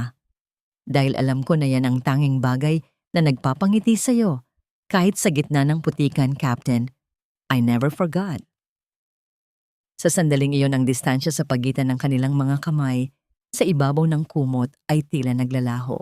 Ang marahang pagdampi ng malaking palad ni Gabriel sa ibabaw ng nanginginig na mga daliri ni Maya ay nagbigay ng isang uri ng kilig na hindi nakabatay sa pagnanasa, kundi sa isang malalim na pakiramdam ng kaligtasan. Sa loob ng 5 taon, kasama si Anton, palaging kailangang maging malakas ni Maya. Ngunit sa harap ni Gabriel, pakiramdam niya ay maaari siyang maging marupok, na maaari siya nang mapagod dahil alam niyang may sasalo sa kanya. Bakit ka nandito, Gabriel? Ang tanong ni Maya, ang kanyang boses ay nanginginig sa pagitan ng pag-asa at takot. Wala na akong lisensya. Wala na akong pangalan. I'm a broken woman. Hinarap siya ni Gabriel nang may seryosong mukha ang kanyang mga mata ay tila nagnanais na ukitin ang katotohanan sa puso ni Maya. Ang lisensya ay papel lang, Maya, pero ang puso ng isang manggagamot, walang sino mang makakakuha niyan sa'yo. At nandito ako dahil ikaw ang nagturo sa akin na kahit sa gitna ng kamatayan, palaging may dahilan para mabuhay. Hindi ka broken, nagpapahinga ka lang. Ang katahimikan ng gabi ay dahan-dahang binalot ang dalawa. Ang tanging naririnig ay ang ritmo ng ulan sa labas at ang mahinang pag-ikot ng hangin sa loob ng silid. Pakiramdam ni Maya ay unti-unti nang bumabalik ang kanyang lakas, hindi dahil sa sopas, kundi dahil sa pag-unawang ibinibigay ng lalaking nasa kanyang tabi. Ngunit ang panandaliang kapayapaan ay muling nagambala nang marinig ang tunog ng papel na dumudulas sa ilalim ng kanyang pintuan. Isang puting sobre na may selyo ng korte ang bumulaga sa kanila. Nang kunin ito ni Gabriel at basahin para kay Maya, ang kanyang panga ay tumigas sa galit. It's from Anton's lawyers. Ang sabi ni Gabriel, ang kanyang boses ay naging kasing lamig ng bakal. Idinimanda kanila ng qualified theft. Sinasabi nila na ninakaw mo ang mga mahahalagang kagamitan sa mansyon bago ka umalis. This is a trap, Maya. Gusto kanilang piliting bumalik sa pamamagitan ng takot sa kulungan. Ang bawat salita ni Gabriel ay tila isang panibagong latay sa sugatang puso ni Maya. Ang lalaking minsan niyang minahal ay handa na siyang ipakulong para lamang makuha ang gusto nito. Habang ang lagnat sa kanyang katawan ay nagsisimulang humupa, isang mas matinding uri ng apoy ang nagsisimulang mabuo sa kanyang mga mata. Ang takot ay dahan-dahang napapalitan ng isang desisyong hinding-hindi na magbabago. Kakayanin ba ni Maya na harapin ang katusuhan ni Anton sa harap ng batas? O ang demandang ito ang tuluyang hihila sa kanya pabalik sa madilim na kahapon na pilit niyang tinatakasan. Ang puting sobre na hawak ni Maya ay tila naging isang pirasong nagniningas na bakal na unti-unting pumapaso sa kanyang palad. Sa bawat salitang nakalimbag sa liham ng korte, nararamdaman niya ang muling pagguho ng kanyang mundo. Ngunit sa pagkakataong ito, hindi lamang ito tungkol sa kanyang dangal, kundi tungkol sa kanyang kalayaan. Ang akusasyon ng qualified theft, isang krimen na may mabigat na parusa, ay ang huling sandata ni Anton upang pilitin siyang lumuhod at bumalik sa mansyong naging kulungan niya sa loob ng 5 taon. Ang bawat letra sa dokumento ay tila mga anino ng nakaraan na nagnanais siyang hilingin muli sa kadiliman ng pagpapakumbaba at pananahimik. Naramdaman ni Maya ang pagkatuyo ng kanyang lalamunan at ang unti-unting panlalabo ng kanyang paningin. Ang kanyang mga binti ay tila naging malambot na tela na hindi na kayang suportahan ang bigat ng kanyang katawan. Dahan-dahan siyang napaupo sa gilid ng kanyang kama. Ang kanyang balikat ay bumagsak sa tindi ng pagod na hindi kayang pawiin ng kahit anong tulog. Sa kabila ng lagnat na kamakailan lang ay humupa ang emosyonal na bagyo, ay muling nanalasa sa kanyang pagkatao. Napatingin siya sa kawalan inaalala kung paano niya ibinigay ang bawat sentimo ng kanyang sariling sahod noon para lamang makatulong sa mga gastusin sa mansyon, at ngayon siya pa ang tinatawag na magnanakaw. Maya, tignan mo ako. Ang baritono at matatag na tinig ni Gabriel ang bumasag sa namumuong kawalan ng pag-asa sa isipan ni Maya. Lumuhod si Gabriel sa tapat niya sa patang layo upang hindi siya mailang, ngunit sapat din ang lapit upang maramdaman niya ang init ng presensya nito. Inabot ni Gabriel ang nanginginig na mga kamay ni Maya at maingat na kinuha ang dokumento mula sa kanyang hawak. Ang bawat paggalaw ni Gabriel ay puno ng pag-iingat. Tila ba hawak niya ang isang sugatang ibon na maaari pang madurog sa isang maling kompas. I've faced many enemies in the field, Maya. People who use weapons to destroy. But the kind of cowardice that Anton is showing, it's a different kind of evil.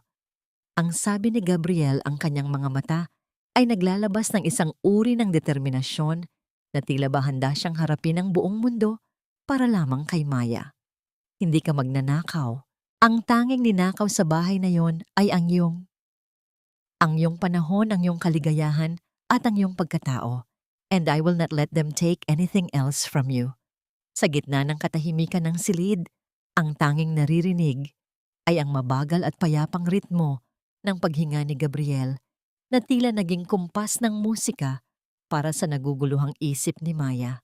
Ang marahang paghimas ng hinlalaki ni Gabriel sa likod ng kamay ni Maya ay nagdulot ng isang matinding kilig. Hindi ang uri ng kilig na nagpapabilis ng tibok ng puso dahil sa kaba, kundi ang kilig na nagpaparamdam ng kaligtasan. Para kay Maya, ang hawak ni Gabriel ay tila isang angkla na pumipigil sa kanya na tuluyang tangayin ng agos ng kawalan ng loob. Biglang umilaw ang cellphone ni Maya sa ibabaw ng lamesa. Ang pangalan ni Anton ay kumikinang sa screen, tila isang babala mula sa isang maninila. Hindi ito sinagot ni Maya, ngunit ang patuloy na pag-ilaw nito ay nagpaparamdam ng isang uri ng psikolohikal na pangungulit. Nang hindi makatiis, kinuha ni Gabriel ang telepono at sinagot ito, ngunit ini-loudspeaker niya upang marinig din ni Maya. Maya, alam kong kasama mo ang laking militar na yan. Ang boses ni Anton ay puno ng pekeng pag-aalala na hinaluan ng katusuhan. Nakuha mo na ba ang subpoena na seryoso si Mami Maya? Gusto kanyang mabulok sa kulungan, pero kinausap ko siya. If you come back tonight, if you apologize to Kaina and Mommy in front of the board, I can make this go away. I can give you back your license. Huwag kang magpakahiro, Maya. You can't win against us. Ramdam ni Maya ang muling pagsikip ng kanyang dibdib. Ang gaslighting ni Anton ay tila isang pamilyar na kanta na matagal na niyang pinakinggan ang ideya na wala siyang magagawa kung wala sila, na ang tanging kaligtasan niya ay ang bumalik sa kanilang mga kamay. Ngunit sa pagkakataong ito, habang nakatingin siya sa matatag na anyo ni Gabriel, ang takot ay dahan-dahang napalitan ng isang malamig na galit. Hindi na hinintay ni Maya na makapagsalita pa si Gabriel. Inabot niya ang telepono at sa unang pagkakataon, ang kanyang tinig ay hindi na nanginginig. Anton, hindi na ako ang babaeng tinalikuran ang sariling pangalan para sa inyo. Ipadala niyo ang lahat ng abogado niyo. Haharapin ko kayo sa korte. At tandaan mo ito, ang katotohanan ay hindi kayang bayaran ng kahit anong yaman ng mga San Martin. Pinatay ni Maya ang tawag at muling bumalik ang katahimikan sa silid. Ang kanyang mga mata ay nagniningning sa ilalim ng liwanag ng lampara, Hindi dahil sa luha, kundi dahil sa isang bagong tuklas na lakas. Tumingin siya kay Gabriel at nakita niya ang isang bakas ng paghanga sa mukha ng lalaki.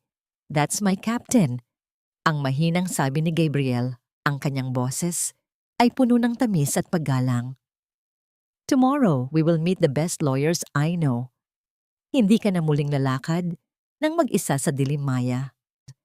Dahan-dahang inilapit ni Gabriel ang kanyang mukha sa noo ni Maya at nag-iwan ng isang mabilis ngunit napakamakahulugang halik, isang halik na hindi naghahanap ng anuman kundi ang magbigay ng lakas at katiyakan. Ang bawat bahagi ng pagkatao ni Maya ay tila nabuhay muli. Ang pakiramdam ng pagiging pinoprotektahan ng pagiging mahalaga ay tila isang balabal na nagbibigay ng init sa kanyang giniginaw na puso. Ngunit habang sila ay nakalubog sa sandaling iyon ng pag-asa, isang mahinang kaluskos ang narinig mula sa labas ng pintuan ng apartment.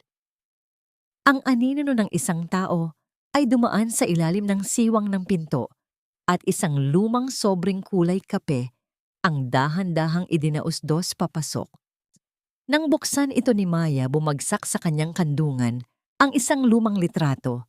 Isang litratong kuha 15 taon na ang nakalilipas na nagpapakita sa kanya kasama ang isang batang lalaki na may parehong pilat sa kilay na katulad ng kay Gabriel, ngunit sa likod ng litrato ay may nakasulat na mga salitang nagpapatigil sa tibok ng kanyang puso.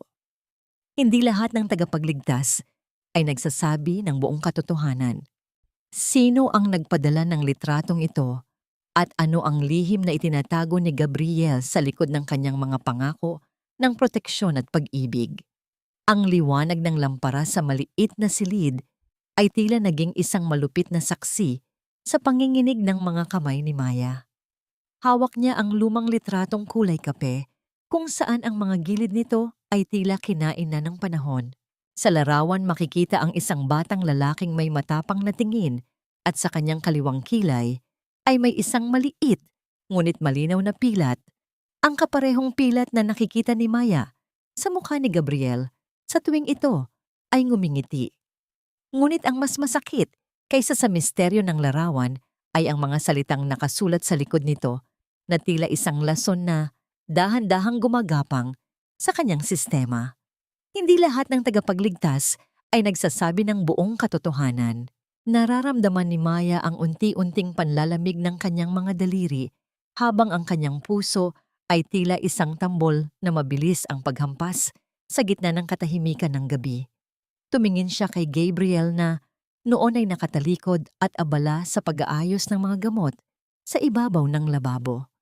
Ang matikas na tindig ng lalaki, ang malalapad na balikat, na naging sandigan niya sa nakalipas na mga araw ay tila biglang nabalot ng isang makapal na muling sikat na anino. Ang bawat bahagi ng kanyang pagkatao na nagsimula ng magtiwala ay tila biglang huminto takot na ang tanging liwanag na natitira sa kanyang buhay ay isa lamang palang magandang pagkukunwari. "Maya, are you okay? Bakit bigla kang natahimik?" Ang malumanay na tanong ni Gabriel habang dahan-dahang humaharap sa kanya. Ang kanyang mga mata ay puno ng pamilyar na init na dati ay nagpapakalma kay Maya. Mabilis na itinago ni Maya ang litrato sa ilalim ng kanyang unaan. Ang kanyang paghinga ay naging mababaw at mabilis. "I'm fine, Gabriel. Medyo nahilo lang siguro ako dahil sa pagod."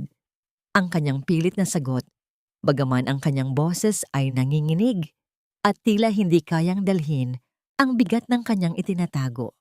Lumapit si Gabriel at muling inilapat ang kanyang palad sa noo ni Maya. Ang haplos na yon na kanina lamang ay nagbibigay ng matinding kilig at ginhawa ay tila naging isang katanungan sa isipan ni Maya. "Sino ka ba talaga, Gabriel? Bakit ka narito sa buhay ko sa sandaling pinakamababa ako? At anong kinalaman mo sa batang nasa larawan at sa nakaraang pilit kong kinakalimutan? You need to rest, Captain. Bukas kailangan nating harapin ang mga abogado para sa kasong isinampa ni Anton. Hindi mo kakayanin ang laban kung mahina ang katawan mo." Ang sabi ni Gabriel at ang paggamit niya sa titulong Captain ay tila isang paalala ng isang buhay na akala ni Maya ay siya lamang ang nakakaalam. Hindi nakasagot si Maya. Humiga siya at ipinikit ang kanyang mga mata, ngunit ang imahe ng litrato ay tila nakaukit na sa kanyang talukap. Sa katahimikan narinig niya ang mahinang paglapat ng trangka ng pinto habang lumalabas si Gabriel upang bigyan siya ng katahimikan. Ang tunog ng mga yabag ng paa ni Gabriel na dahan-dahang lumalayo sa pasilyo ay tila isang mabagal na pagbilang ng mga lihim na hindi pa nabubunyag. Sa dilim ng silid ang tanging naririnig ni Maya ay ang ritmo ng ulan sa labas na tila umiiyak para sa kanyang naguguluhang puso. Inilabas niya muli ang litrato mula sa ilalim ng unan. Hinaplos niya ang mukha ng batang lalaki. Naalala niya ang gabi ng Super Typhoon, 15 taon na ang nakalilipas ang gabi kung saan nawala ang kanyang mga magulang at kung saan siya ay naging isang ulila sa gitna ng nagngangalit na agos ng tubig. May isang batang lalaki noon na nagligtas sa kanya, isang batang lalaking hindi niya na nalaman ang pangalan, ngunit iniwan sa kanya ang isang kwintas na nawala rin niya sa loob ng mansyon ng mga San Martin. Ang pilat na yon, ang matapang na tingin na yon, imposibleng nagkataon lamang ang lahat.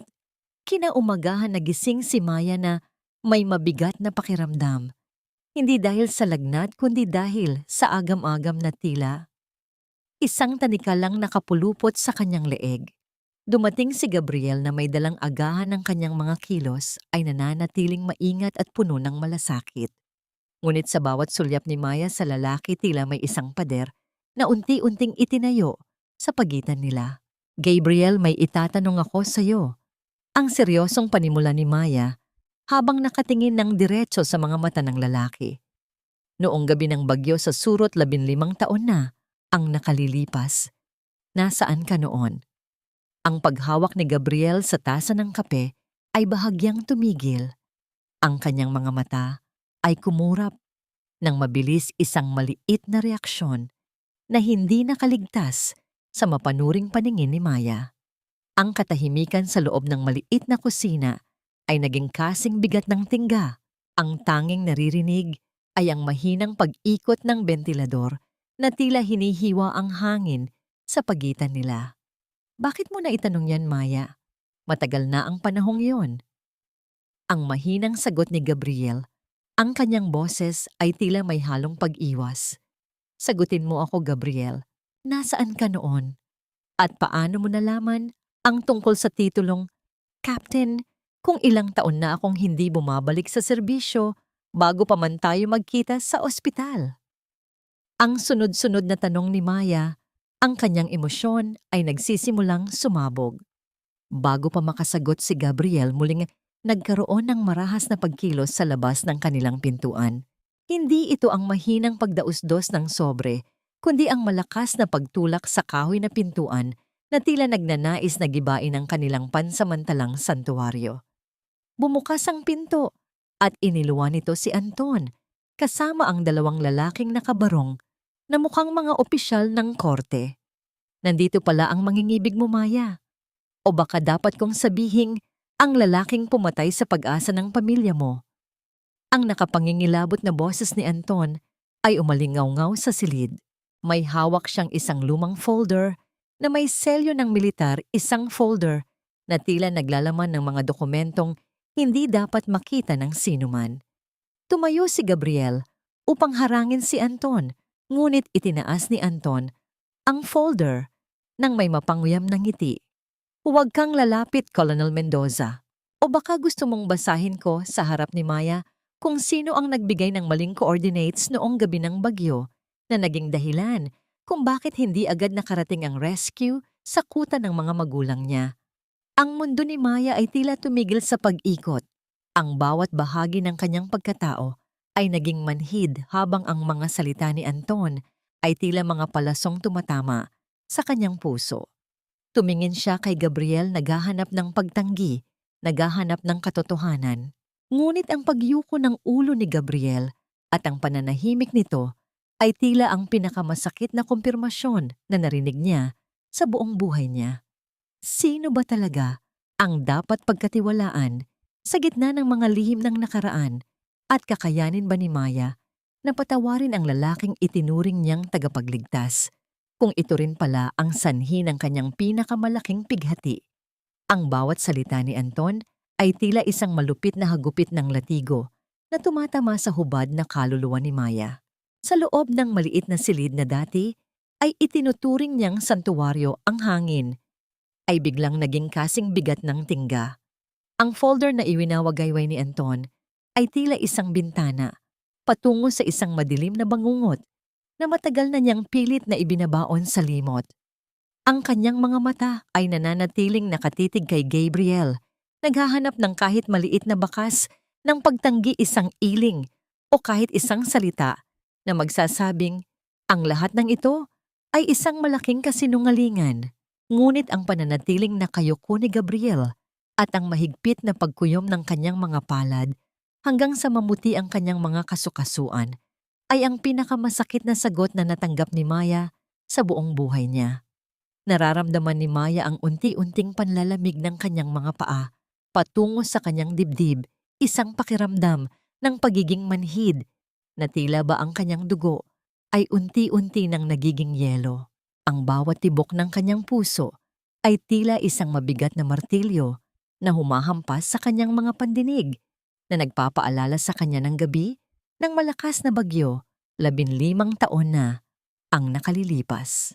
Ang tunog ng rumagasang tubig ang huling sigaw ng kanyang ina at ang mahigpit na hawak ng kanyang ama bago siya tuluyang inanod ng agos. Ang lahat ng pasakit na yon ay tila nagbabalik, ngunit sa pagkakataong ito, ang agos na lumalamon sa kanya ay ang katotohanang ang lalaking nagbigay sa kanya ng bagong pag-asa ay siya ring dahilan kung bakit siya naulila. Bakit hindi ka makapagsalita, Colonel Mendoza? Ang mapanguyam na tinig ni Anton ay muling umalingaw-ngaw, puno ng baluktot na katuwaan. Tell her, sabihin mo sa kanya kung paano mo ginusto na maging hero noon, pero dahil sa sobrang nerbiyos at pagkakamali mo sa maling coordinates mo, ipinadala ang mga helicopter.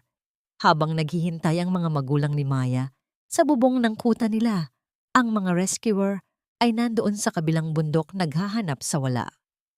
Humarap si Gabriel kay Maya, ang kanyang mga mata ay puno ng isang uri ng pighati na tila ba ang buong bigat ng mundo ay nakapatong sa kanyang mga balikat. Ang panginginig ng kanyang mga labi ay hindi maitago at ang mga butil ng pawis sa kanyang noo ay tila mga luha ng pagsisisi na hindi maibuhos. Maya, patawarin mo ako. Ang basag na tinig ni Gabriel ay tila isang bulong sa gitna ng nagngangalit na unos. I was a young lieutenant then. It was my first mission sa gitna ng ganoon kalakas na bagyo. I failed you. I failed your family. 15 taon kong dinala ang bigat na yon. Kaya kita hinanap. Kaya ko ibinigay ang lahat para protektahan ka ngayon. Gusto kong bumawi, Maya. Kahit ibigay ko pa ang buhay ko, hinding-hindi ko mababago ang nangyari. Pero maniwala ka. Mahal kita. Isang mapait na tawa ang kumawala sa mga labi ni Maya. Isang tawa na walang bahid ng katuwaan, kundi puno ng matinding pait. Mahal, iyon ba ang tawag mo rito, Gabriel? Ang panatilihin akong bulag habang nagpapanggap kang tagapagligtas ko? I mean, lahat ng malasakit mo, lahat ng pag-alaga mo sa akin nitong mga nakaraang araw. Para saan? Para gumaan ang loob mo, para mabawasan ang utang na loob mo sa multo ng mga magulang ko. Maya, hindi ganoon yun.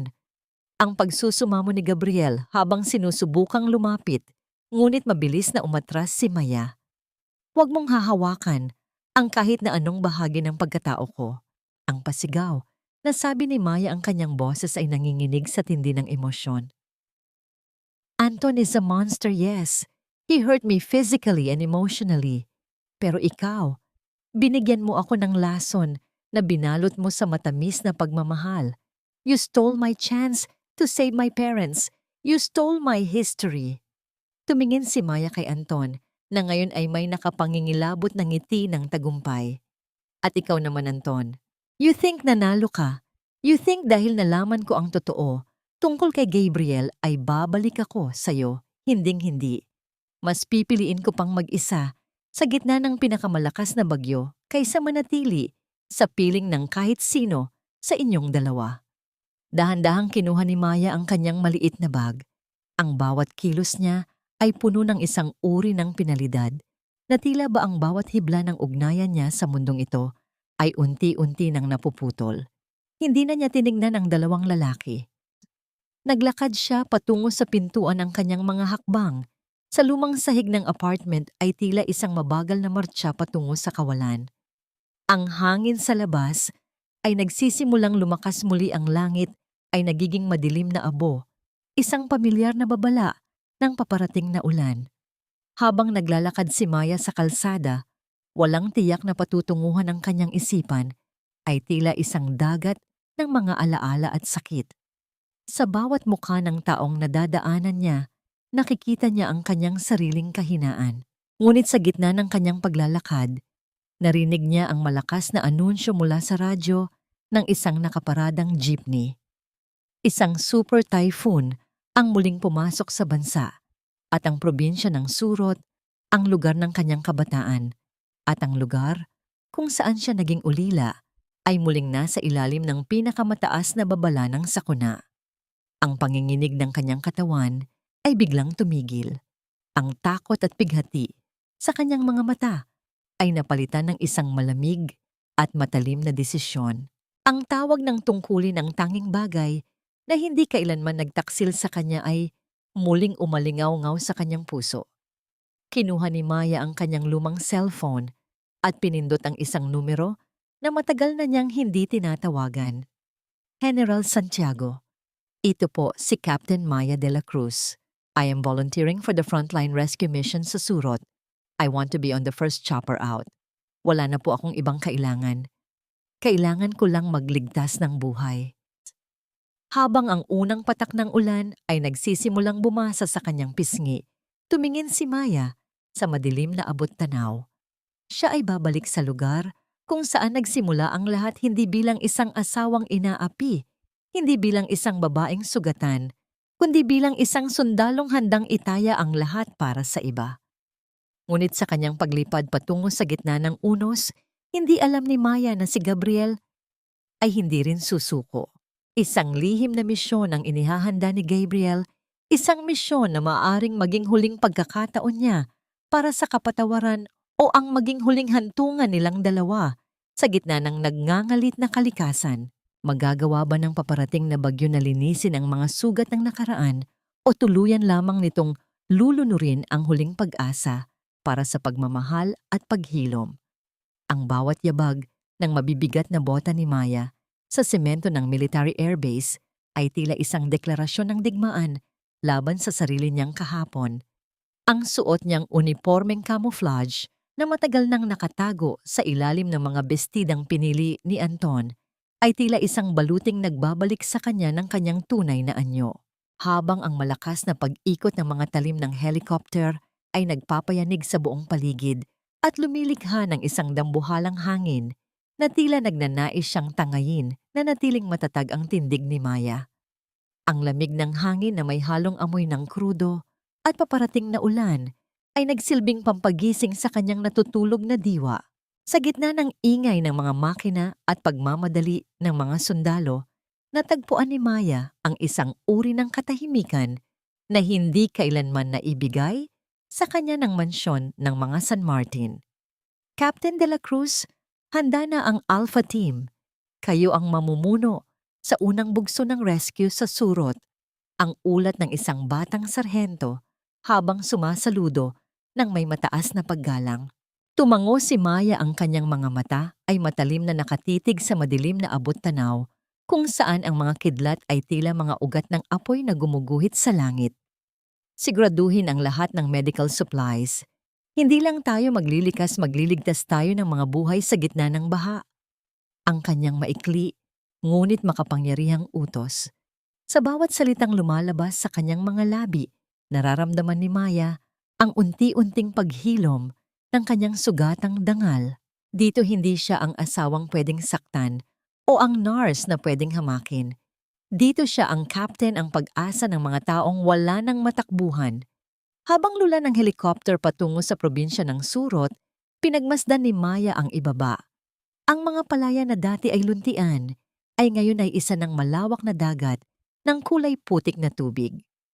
Ang bawat bubong ng bahay na natatanaw niya sa gitna ng baha ay tila isang paalala ng kanyang sariling trahedya. 15 taon na ang nakalilipas. Ang pagsisikip ng kanyang dibdib ay muling nagbalik hindi dahil sa takot sa bagyo, kundi dahil sa alaala ng kanyang mga magulang na pilit niyang inaabot sa gitna ng nagngangalit na agos. Ang sakit na idinulot ng katotohanan tungkol kay Gabriel ay tila isang malalim na sugat na muling bumukas sa bawat paghampas ng hangin sa katawan ng helicopter. Paano ko magagawang magligtas ng iba kung ang sarili kong nakaraan ay lunod pa rin sa pighati? Ang tanong niya sa kanyang sarili habang ang kanyang mga kamay ay mahigpit na nakahawak sa strap ng kanyang parachute bag. Captain, may isa pang chopper na sumusunod sa atin. It's a private rescue team mula sa militar din led by Colonel Mendoza. Ang sigaw ng co-pilot sa gitna ng dagundong ng hangin. Nanigas ang buong katawan ni Maya. Ang pangalan ni Gabriel ay tila isang matalas na tinik na bumaon sa kanyang pandinig. Tumingin siya sa bintana at nakita ang isa pang helicopter na sumasabay sa kanilang paglipad sa gitna ng masukal na ulap. Alam niyang hindi siya tatantanan ni Gabriel na ang lalaki ay handang sumabak sa kamatayan para lamang makuha ang kanyang kapatawaran. Ngunit para kay Maya, ang bawat tulong ni Gabriel ngayon ay tila isang paalala lamang ng lahat ng pagkakataong ninakaw nito sa kanya. Nang makarating sila sa sentro ng Surot, ang sitwasyon ay mas malala pa sa kanyang inaasahan. Ang malakas na bugso ng ulan ay tila mga latigo na humahampas sa balat ng sinumang mangahas na lumabas. Ang tubig ay mabilis na tumataas at ang mga sigaw ng mga taong humihingi ng saklolo ay maririnig sa gitna ng baha. Agad na bumaba si Maya gamit ang lubid. Ang kanyang mga bota ay lumubog sa malapot na putik. Paglapag niya sa isang mataas na bahagi ng lupa. Sa gitna ng kaguluhan, nakita niya ang isang matandang babae na nakakapit sa isang puno, halos lamunin na ng agos. Walang pag-aalinlangan na sumugod si Maya. Sa tubig ang kanyang bawat paglangoy ay isang pakikipagbuno sa kamatayan. Nang maabot niya ang matanda, naramdaman niya ang mahigpit na yakap nito, isang yakap na puno ng takot at pag-asa. Sa sandaling iyon, ang lahat ng sakit na idinulot ni na Anton at Gabriel ay tila naglaho. Ang tanging mahalaga ay ang init ng buhay na kanyang isinasalba. "Huwag po kayong bibitaw, nanay. Nandito na po ako. Hindi ko po kayo iiwan." Ang pangako ni Maya, ang kanyang boses ay naging kasing matatag ng bato sa gitna ng agos. Matapos ang ilang oras na walang humpay na pagliligtas, dinala ni Maya ang mga biktima sa isang pansamantalang evacuation center sa loob ng isang simbahan. Habang ginagamot niya ang sugat ng isang bata, naramdaman niya ang isang pamilyar na init sa kanyang likuran. Ang amoy ng kape at katatagan na dati ay nagbibigay sa kanya ng kilig ay muling bumalot sa kanya. Lumingon siya at nakita si Gabriel basang-basa. Marumi ang uniforme at may mga galos sa mukha. Ngunit ang kanyang mga mata ay nananatiling nakatuon lamang kay Maya. "Maya, hindi ako narito para magpaliwanag. Narito ako para tumulong. Gamitin mo ako. Gamitin mo ang mga tauhan ko. Gawin mo ang lahat ng gusto mong gawin sa akin pagkatapos nito. Pero ngayon, hayaan mo akong maging katuwang mo sa pagliligtas sa kanila." Ang pagsusumamo ni Gabriel, ang kanyang boses, ay puno ng pait at pagsisisi. Tiningnan ni Maya ang mga sugatang bata, ang mga inang umiiyak, at ang bayang dumanas ng parehong trahedyang dinalos niya noon. Alam niyang kailangan niya ng tulong. Alam niyang ang galit niya ay isang luho na hindi niya kayang bayaran sa sandaling ito. "Magtrabaho ka, Colonel. Ipakita mo sa akin na kaya mong magligtas ng buhay nang hindi gumagawa ng pagkakamali." Ang malamig na sagot ni Maya bago muling bumalik sa kanyang ginagamot na pasyente. Ngunit habang nagtutulungan ang dalawa sa gitna ng krisis, isang malakas na pagyanig ng lupa ang naramdaman sa buong paligid. Ang tubig na dati ay tumataas lamang ay biglang naging isang dambuhalang daluyong na nagmumula sa bundok, isang flash flood na may dalang mga troso at malalaking bato. Sa gitna ng dilim at takot, nakita ni Maya ang isang pamilyar na sasakyan na pilit tumatawid sa baha patungo sa kanilang kuta. Isang puting SUV na may tatak ng San Martin Hospital. Si Anton. Ano ang ginagawa ng kanyang asawa sa gitna ng sakunang ito? At anong bagong kasamaan ang dala nito na maaaring maging mitya ng isang mas malaking tragedya para kay Maya at Gabriel? Ang bawat pagyanig ng lupa sa ilalim ng mga paa ni Maya ay tila isang babala mula sa kalikasan na ang galit nito ay hindi pa natatapos. Ang malakas na bugso ng hangin ay nagdadala ng amoy ng basang lupa at nabubulok na kahoy, isang pamilyar na samyo na nagbabalik kay Maya sa pinakamadilim na bahagi ng kanyang pagkabata. Ngunit sa pagkakataong ito, hindi siya ang batang nakatingin sa kawalan. Siya ang babaeng nakatayo ng matuwid sa gitna ng panganib. Ang puting SUV na may tatak ng San Martin Hospital ay pilit na kumakawala. Sa malapot na putik ang mga gulong nito ay umiikot ng walang saysay habang ang agos ng baha ay unti-unting itinatulak ang sasakyan patungo sa gilid ng bangin. Nang bumukas ang pinto ng sasakyan, iniluwa nito si Anton. Ang kanyang mamahaling jacket ay basang-basa na at ang kanyang mukha ay balot ng matinding takot, isang ekspresyon na malayo sa kanyang nakasanayang kayabangan. Sa kanyang likuran ay sumunod si Kaina na ang buhok ay magulo at ang mga mata ay puno ng luha habang nakakapit sa braso ni Anton. Ang pagdating nila sa gitna ng evacuation center ay tila isang malupit na biro ng tadhana. Ang mga tao na itinaboy nila mula sa kanilang ospital ay ngayon ang mga taong nakapaligid sa kanila sa gitna ng sakuna. Maya-maya tulungan mo kami. Ang sigaw ni Anton, ang kanyang boses, ay halos lamunin ng dagundong ng hangin. Ang sasakyan namin mahuhulog na. Kaina is terrified, please do something. Napatigil si Maya sa kanyang ginagawa. Ang hawak niyang bendahe ay dahan-dahang nalukot sa kanyang palad habang nakatitig sa lalaking sumira sa kanyang buhay. Nararamdaman niya ang pagsikip ng kanyang lalamunan, ang hapdi ng bawat alaalang nagbabalik ang sampal, ang mga panunumbat, at ang pagtataksil. Sa isang sandali pumasok sa kanyang isipan ang ideya na talikuran sila, na hayaan silang maranasan ang takot na ipinaramdam nila sa mga pasyenteng mahihirap. Ngunit ang tibok ng kanyang puso bilang isang nurse at ang kanyang disiplina bilang isang sundalo ay mas nanaig. Gabriel, tulungan natin sila.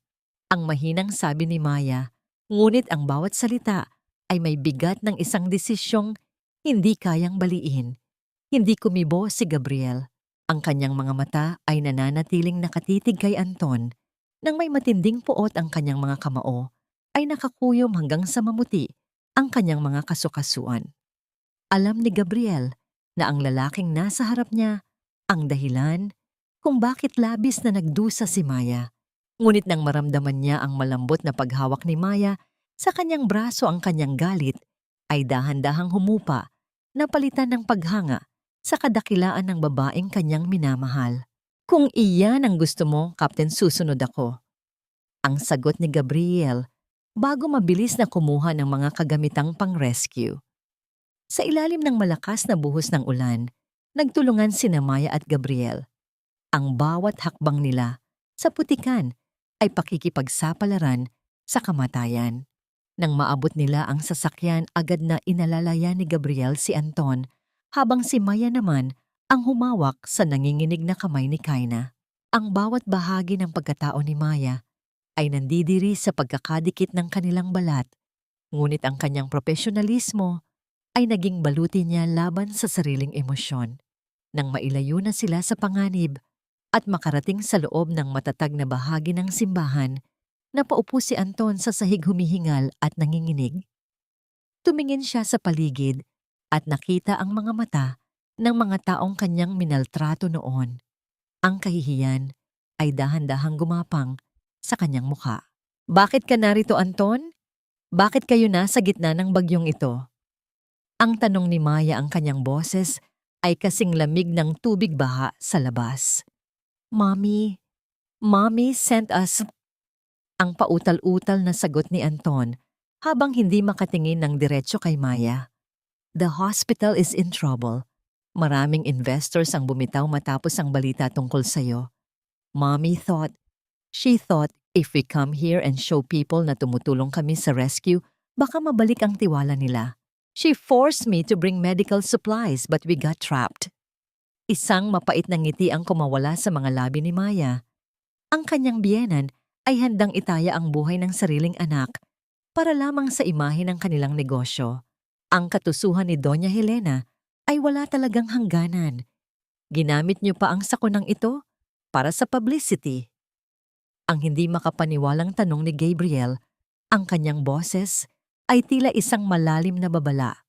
You people are monsters. Please, Maya, don't be mad.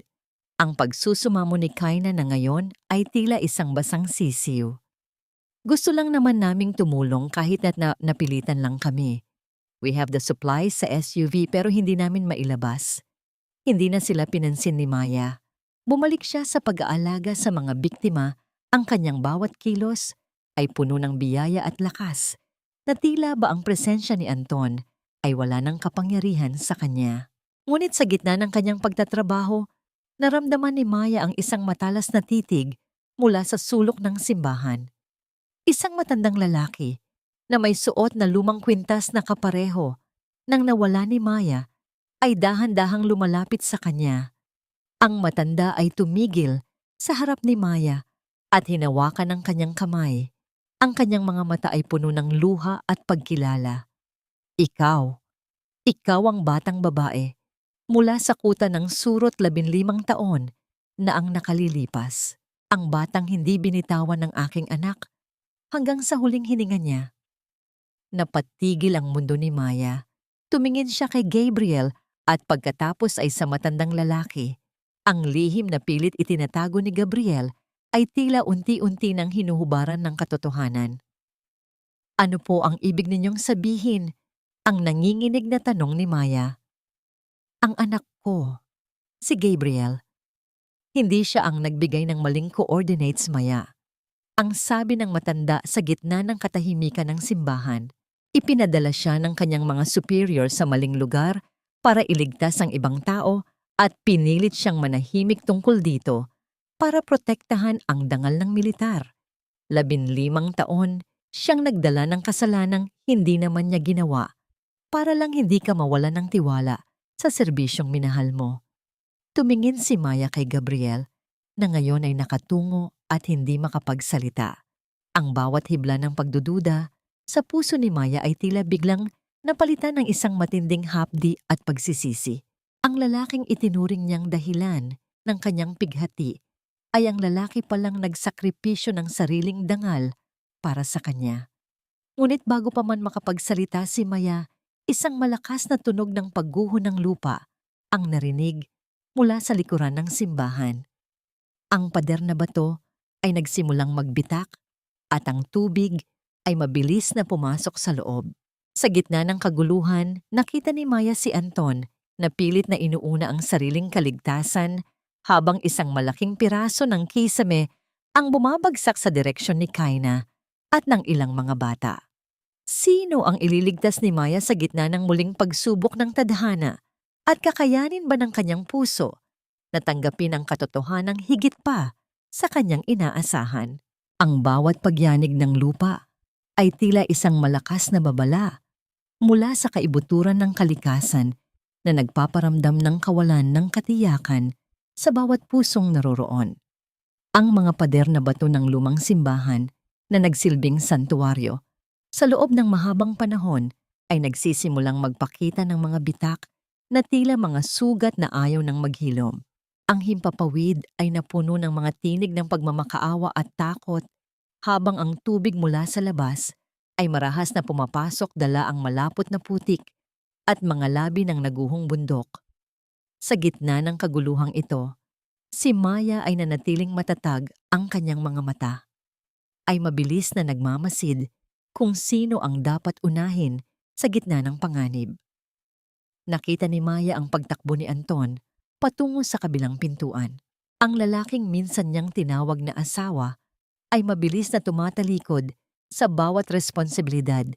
Iniwan ang nanginginig na si Kaina sa ilalim ng isang gumagalaw na haligi. Ang bawat hakbang ni Anton palayo ay tila huling pako sa krus ng kanyang pagkatao. Sa kabilang banda si Gabriel ay hindi nag-atubili. Sa bawat pagbagsak ng mga tipak ng semento, ginagamit ni Gabriel ang kanyang sariling mga balikat upang protektahan ang mga batang napaatras sa sulok. Ang kanyang uniforme ay puno na ng alikabok at basa ng ulan, ngunit ang kanyang tindig ay nanatiling tila isang matibay na tore sa gitna ng bagyo. Gabriel ang kisame, ang sigaw ni Maya, na tila humihiwa sa ingay ng hangin. Isang malaking bahagi ng kahoy na kisame ang dahan-dahang bumabagsak sa direksyon ni Kaina at ng dalawang bata. Hindi nag-isip si Maya. Sumugod siya patungo sa kanila. Ang kanyang katawan ay naging tila isang panangga sa panganib. Sa huling sandali naramdaman ni Maya ang isang malakas na puwersa na tumulak sa kanya patungo sa ligtas na bahagi. Si Gabriel iyon. Ginamit ni Gabriel ang kanyang buong lakas upang saluhin ang bumabagsak na kahoy. Ang kanyang mga kalamnan sa braso ay tila puputok na sa tindi ng bigat. Ilabas mo na sila, Maya, ngayon na. Ang utos ni Gabriel, ang kanyang boses ay nanginginig sa hirap, ngunit puno ng determinasyon. Nag-abot ang kanilang mga mata sa loob ng isang segundo. Sa sandaling iyon, ang lahat ng sakit, ang lahat ng pagdududa, at ang lahat ng pait ng nakaraan ay tila naglaho na palitan ng isang malalim na koneksyon na tanging ang mga taong handang mamatay para sa isa't isa ang nakakaalam. Mabilis na inalalayaan ni Maya ang mga bata at ang nanlalambot na si Kaina palabas ng gumuguhong simbahan. Nang makarating sila sa ligtas na mataas na bahagi ng lupa, lumingon si Maya at nakitang lumabas si Gabriel hinihingal at may mga galos sa muka bago tuluyang bumagsak ang pader ng simbahan sa likuran nito. Sa gitna ng malakas na ulan si Kaina ay napaupo sa putikan umiiyak, hindi dahil sa takot, kundi dahil sa katotohanang nakita niya. Iniwan niya ako. Maya iniwan ako ni Anton, ang hikbi ni Kaina na halos hindi marinig sa lakas ng ulan. Isinalba niya ang sarili niya habang ikaw at si Gabriel ang nagligtas sa akin. How could he be so heartless? Hindi na nagsalita si Maya. Hinayaan niyang maramdaman ni Kaina ang hapdi ng katotohanan. Tumingin siya kay Gabriel na ngayon ay lumalapit sa kanya. Ang dahan-dahang pagdampi ng kamay ni Gabriel sa kanyang pisngi upang punasan ang mantsa ng putik ay nagbigay sa kanya ng isang uri ng kapayapaan na matagal na niyang hinahanap. Ang bawat haplos ni Gabriel ay tila isang bulong ng paghingi ng tawad at pangako ng katapatan. Habang nangyayari ito sa surot ang mundo sa Maynila, ay nagsisimula na ring gumuho para sa mga San Martin. Ang balita tungkol sa pagtakas ni Anton sa gitna ng rescue mission at ang mga video ng mga pasyenteng minaltrato sa ospital ay mabilis na kumalat sa social media. Ang mga investors ay tila mga dagang tumatalon mula sa isang lumulubog na barko. Sa loob ng marangyang opisina ni Doña Helena, ang katahimikan ay tila isang mabigat na parusa. Ang tanging naririnig ay ang ritmo ng ulan sa labas na tila nagpapaalala sa kanya na ang kanyang imperyo ay hindi kayang harangan ang agos ng katarungan. Nakaupo si Doña Helena sa kanyang malaking upuan. Ang kanyang mga kamay ay nanginginig habang binabasa ang mga ulat ng pagbagsak ng stock ng ospital. Ang kanyang mukha na dati ay puno ng kayabangan ay ngayon ay balot ng matinding takot. Biglang bumukas ang pinto at iniluwan nito ang kanyang personal na abogado. Ang mukha nito ay puno noon ng masamang balita. Madam, hindi lamang ang ospital ang nasa panganib. Ang mga pulis ay naglabas na ng warrant para sa pamilya dahil sa mga ilegal na transaksyon at sa kasong isinampa ni Captain Maya de la Cruz. At ang mas malala, ang mga ari-arian nyo sa labas ng bansa ay pansamantalang na-freeze. Ang bawat salita ng abogado ay tila isang malakas na sampal na hindi na kayang labanan ni Helena. Ang kapangyarihang itinayo niya sa loob ng maraming taon sa pamamagitan ng pag-apak sa iba ay dahan-dahang naglalaho. Napahawak siya sa kanyang dibdib. Ang kanyang paghinga ay naging mababaw at mabilis, habang ang paningin niya ay unti-unting nagdidilim. Sa gitna ng kanyang paghihirap, ang huling imaheng pumasok sa kanyang isipan ay ang mukha ni Maya, ang nurse, na itinuring niyang basura, ang manungang inapi niya, na ngayon ay kinikilalang bayani ng buong bansa. Sino ang tatakbo sa tabi ni Doña Helena sa kanyang huling sandali ng pangangailangan? At may puwang pa ba ang kapatawaran sa puso ni Maya para sa mga taong sumira sa kanyang buhay? Ang ulan sa lalawigan ng surot ay unti-unti nang tumitila, ngunit ang baha ng pighati at kahihiyan ay ngayon pa lamang tunay na nanalasa sa buhay ni Anton San Martin. Nakalubog ang kanyang mga paa sa malapot at malamig na putik, habang ang kanyang mamahaling sapatos ay matagal nang inanod ng baha, isang simbolo ng kanyang marangyang buhay na unti-unti ring naglalaho. Sa harap niya nakita ni Anton ang pag-alis ng huling rescue boat kung saan lulan si Kaina. Hindi man lamang lumingon ang babaeng minsan niyang ipinalit kay Maya. Ang mga mata ni Kaina ay nakatuon na sa malayo-malayo sa lalaking nang iwan sa kanya sa gitna ng panganib. Ang tunog ng paghampas ng sagwan sa tubig ay tila isang huling paalam na puno ng pagkasuklam. Nanginginig sa ginawa't takot, dahan-dahang gumapang si Anton patungo sa kuta kung saan abala si Maya sa pag-aayos ng mga medical kit. Ang bawat bahagi ng kanyang katawan ay sumasakit, ngunit ang mas masakit ay ang katotohanang wala na siyang kapangyarihan. Wala na ang kanyang mga tauhan, wala na ang kanyang yaman, at wala na ang kanyang asawang palaging sumasalo sa kanya. Maya, please. Ang pautal-utal na pagsusumamo ni Anton habang nakaluhod sa basang lupa. Ang kanyang tinig ay tila isang gasgas na plaka, mahina at puno ng desperasyon. Tulungan mo ako. I'm so sorry. I was wrong. Si Mommy ang may kasalanan ng lahat, pinilit niya lang ako. Maya, mahal kita, alam mo yan. Balik na tayo sa Manila, aayusin ko ang lahat. I'll give you everything. Tumigil si Maya sa kanyang ginagawa, ngunit hindi siya lumingon. Ang kanyang mga kamay ay nananatiling matatag habang tinatali ang isang bendahe. Nararamdaman niya ang presensya ni Gabriel sa kanyang likuran, isang tahimik na bantay na handang kumilos sa isang kumpas lamang niya. Ngunit sa pagkakataong ito, alam ni Maya na kailangan niyang tapusin ang laban na ito gamit ang sarili niyang tinig. Dahan-dahan siyang humarap kay Anton.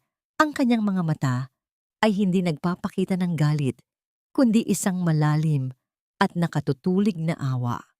Anton, tignan mo ang sarili mo. Ang mahinang sabi ni Maya, ang kanyang boses ay kasing lamig ng hanging dumadampi sa kanilang mga balat.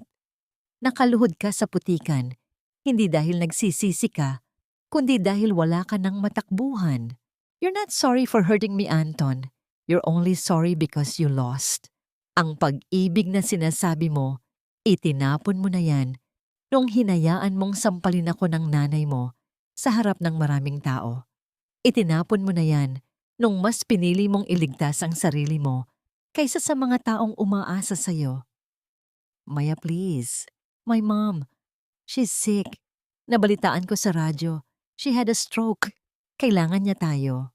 Ang patuloy na pag-iyak ni Anton, sinusubukang gamitin ang huling alas ng guilt trip upang makuha ang loob ni Maya. Sa sandaling iyon, ang tunog ng mabibigat na yabag ng mga bota sa putikan ay kumuha ng kanilang atensyon. Isang grupo ng mga sundalo at military police sa pamumuno ni General Santiago ang lumapit sa kanila. Ang mga bakal na kagamitan sa kanilang mga sinturon ay lumilikha ng marahang tunog ng awtoridad sa bawat hakbang. Hindi sila narito para sa isang rescue mission. Ang kanilang mga mukha ay seryoso at walang bahid ng emosyon. Anton San Martin ang baritono at matigas na tinig ng general.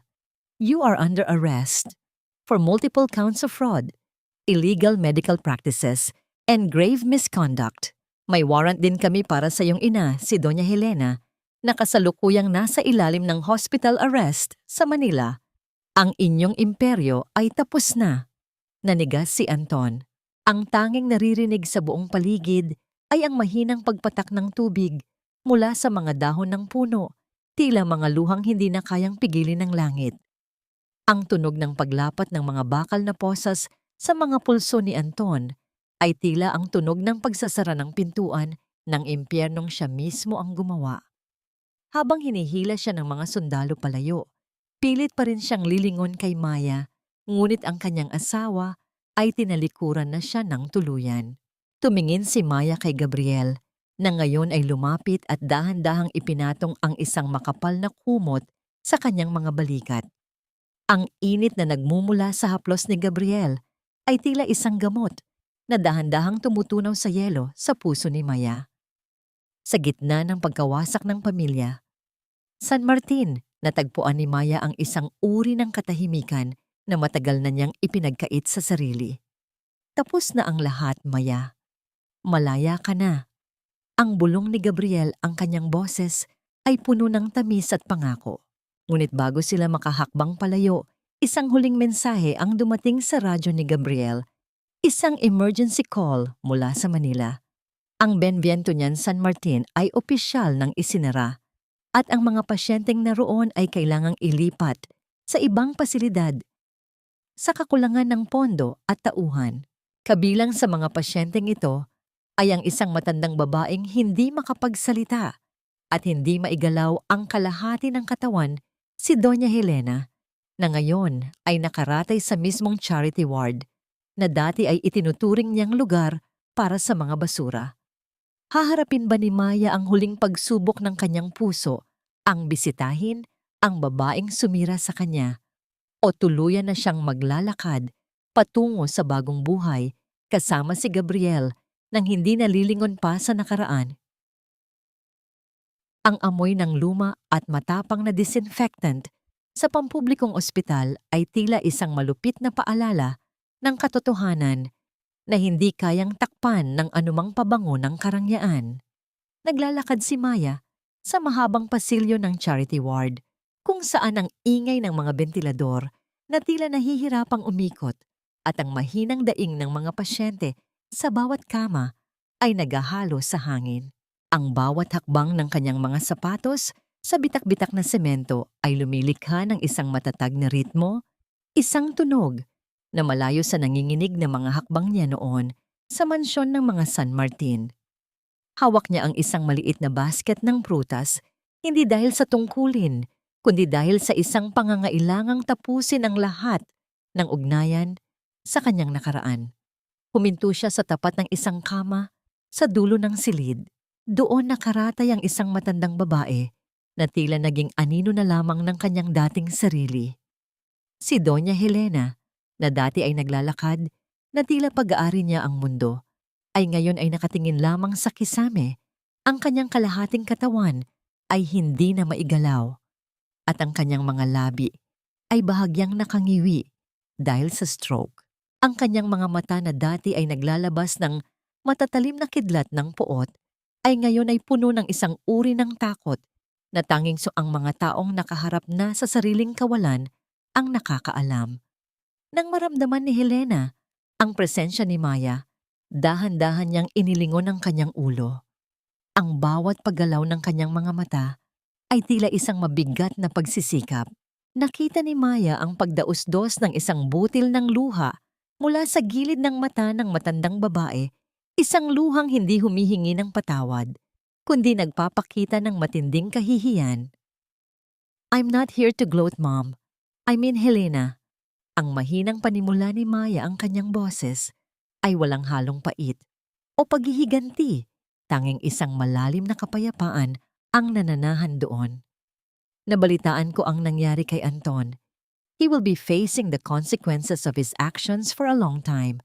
At ang ospital niyo, wala na rin ito. Siguro itong charity ward ang magpapaalala sa inyo na ang lahat ng tao ay pantay-pantay kapag ang buhay na ang pinag-uusapan. Sinubukan ni Helena na magsalita. Ang kanyang mga lalamunan ay lumilikha ng mga tunog na hindi mabuo-buo, tila isang sirang instrumentong pilit na tinutugtog. Ngunit inabot ni Maya ang kanyang nanginginig na kamay at marahan itong hinawakan. Ang dating nurse na tinataboy niya ay siya palang nurse na hahawak sa kanyang kamay sa huling sandali ng kanyang pagbagsak. Pinatatawad ko na po kayo, ang sabi ni Maya, at ang mga salitang iyon ay tila isang malakas na hanging nagpalayas sa lahat ng madilim na ulap sa kanyang dibdib. Hindi dahil karapat-dapat kayo sa kapatawaran, kundi dahil karapat-dapat ako sa kapayapaan. Ayaw ko nang bitbitin ang galit nyo sa bagong buhay na pupuntahan ko. I hope you find your own peace too. Iniwan ni Maya ang basket sa tabi ng kama at dahan-dahang tumalikod. Sa bawat hakbang niya palabas ng ward, nararamdaman niya ang unti-unting paggaan ng kanyang balikat. Tila ba ang lahat ng mabigat na tanikala ng nakaraan ay isa-isang nalalaglag sa sahig. Nang makarating siya sa labas ng ospital, ang sikat ng hapon ay tila isang mainit na yakap na sumalubong sa kanya. Doon sa ilalim ng isang malabay na puno ng acacia, naghihintay si Gabriel. Nakasandal ito sa kanyang sasakyan. Ang kanyang mga mata ay nakatuon sa pintuan ng ospital at nang makita niya si Maya, isang matamis at mapayapang ngiti ang sumilay sa kanyang mga labi. Lumapit si Maya sa kanya at nang magtagpo ang kanilang mga paningin, tila tumigil ang pag-ikot ng mundo. Ang bawat pait na dinalos nila, ang bawat lihim na sumubok sa kanilang tiwala, ay tila naging mga bahagi na lamang ng isang malungkot na awit na tapos na. Inabot ni Gabriel ang kamay ni Maya at maingat itong pinagsama sa kanyang sariling palad. Ang haplos ni Gabriel ay tila isang pangako na sa pagkakataong ito, hindi na siya muling lalakad ng mag-isa. Is it finally over, Maya? Ang mahinang tanong ni Gabriel, ang kanyang boses ay puno ng tamis at paggalang.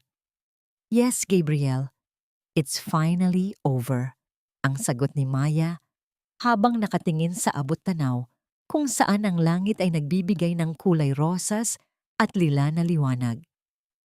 Gusto ko nang magsimula muli, sa isang lugar na walang anino ng nakaraan, sa isang lugar kung saan sapat na ang pagmamahal para maghilom. Then let's go home, ang bulong ni Gabriel bago marahang hinalikan ang likod ng kamay ni Maya. Sumakay sila sa sasakyan at dahan-dahang nilayasan ang lungsod na naging saksi sa kanyang pagdurusa. Sa loob ng sasakyan, ang tanging naririnig ay ang mahinang himig ng musika sa radyo at ang payapang paghinga ng dalawang pusong sa wakas ay nahanap na ang isa't isa. Ngunit habang sila ay naglalakbay patungo sa bagong bukas, isang maliit na bata sa gilid ng daan ang kumaway sa kanila. Hawak ang isang laru-laruang helicopter, isang paalala na sa bawat pagbagsak, palaging may pagkakataong muling lumipad. Magagawa ba ng bagong simula na ito na tuluyang burahin ang mga latay ng kahapon? At ano ang naghihintay kay Captain Maya de la Cruz sa dulo ng landas ng pag-ibig at pagpapatawad? Ang marahang paghalik ng mga alon sa pampang ng surot ay tila isang oyayi na nagbibigay ng katahimikan sa buong paligid. Ang sikat ng araw sa dapit hapon ay nagbibigay ng kulay ginto sa malawak na dagat, isang tanawing kay sarap pagmasdan mula sa beranda ng isang maliit na klinika na gawa sa puting bato at kahoy. Ito ang klinika ni Dr. Maya de la Cruz, isang lugar kung saan ang bawat pasyente, mayaman man o mahirap, ay tinatrato ng may pantay na paggalang at pagmamahal. Sa loob ng 3 taon ng klinikang ito, ay naging simbolo ng pag-asa para sa mga taga-surot. Ang lugar na dati ay naging saksi sa pighati ni Maya, ngunit ngayon ay naging saksi sa kanyang tagumpay at paghilom. Naglalakad si Maya sa loob ng kanyang maliit na opisina. Ang kanyang puting coat ay maayos na nakasabit sa kanyang balikat. Huminto siya sa harap ng bintana at pinagmasdan ang mga bata na masayang naglalaro sa buhanginan. Wala na ang panginginig ng kanyang mga daliri. Wala na ang bigat sa kanyang dibdib. Ang bawat bahagi ng kanyang pagkatao ay puno na ng isang uri ng katiyakan na tanging ang mga taong dumaan sa apoy ng pagsubok ang makakaunawa. Ang kanyang lisensya na dati ay sinubukang bawiin ng kasamaan ay muling nagniningning sa kanyang dingding, isang patunay na ang katotohanan ay hindi kailanman kayang ibaon ng pera. Isang marahang paglapat ng pinto ang nagpalingon sa kanya. Pumasok si Gabriel, suot ang kanyang simpleng polo at may dalang 2 tasa ng kape. Ang pilat sa kanyang kilay ay tila naging isang medalya ng karangalan at ang kanyang mga mata ay nananatiling nakatuon lamang sa babaeng kanyang piniling protektahan at mahalin sa kabila ng lahat. Inilapag ni Gabriel ang kape sa lamesa at dahan-dahang lumapit kay Maya. Ipinatong ang kanyang mga kamay sa balikat nito at marahang isinandal ang kanyang ulo sa balikat ng asawa. "The clinic is quiet now, Maya. It's time for you to rest." Ang bulong ni Gabriel, ang kanyang boses, ay puno ng tamis na tila isang himig ng pag-ibig. "I mean, it's a beautiful kind of quiet, Gabriel," ang nakangiting sagot ni Maya habang hinahawakan ng kamay ng asawa. Dati natatakot ako sa katahimikan dahil doon ko naririnig ang lahat ng panunumbat ni Helena at Anton. Pero ngayon, sa katahimikan ko nararamdaman ang tunay na kaligayahan. Sa Manila, ang pangalang San Martin ay isa na lamang alaala ng nakaraan. Si Anton ay nananatiling nakapiit, binubuno ang parusa sa kanyang mga iligal na gawain, habang si Doña Helena ay dahan-dahang pumanaw sa charity ward mag-isa at walang yaman. Ngunit para kay Maya, ang mga balitang ito ay hindi na nagdudulot ng katuwaan o pighati. Ang kanyang pagpapatawad ay hindi para sa kanila, kundi para sa sarili niyang kaluluwa.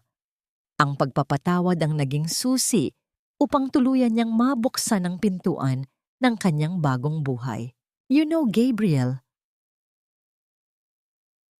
ang dagdag ni Maya habang nakatingin sa papalubog na araw. "Inisip ko noon na ang pagiging captain ko sa militar ang pinakamataas na karangalan ko. Pero mali ako.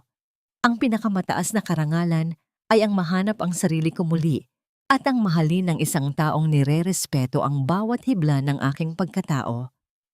Hinarap siya ni Gabriel at dahan-dahang hinawakan ang kanyang mukha. Ang kanilang mga noo ay naglapat isang sandali ng wagas na koneksyon na hindi nangangailangan ng maraming salita. Ang bawat bahagi ng klinika, ang bawat pasyenteng gumaling, at ang bawat haplos ni Gabriel ay ang sagot sa lahat ng kanyang mga dalangin noong gabi ng bagyo. "Mahal kita, Maya. Noon, ngayon at sa lahat ng bukas na darating." Ang pangako ni Gabriel bago sila magyakap nang mahigpit sa ilalim ng unang bituin na lumitaw sa langit. Ang kwento ni Maya ay isang paalala na ang bawat sugat ay may paraan upang maghilom, na ang bawat sampal ng tadhana ay may katumbas na haplos ng katarungan, at ang tunay na pag-ibig ay hindi kailanman mapagmataas o mapanira. Sa dulo ng landas, ang liwanag ng mga bituin ay palaging gagabay sa mga pusong marunong magpatawad at magtiwala muli.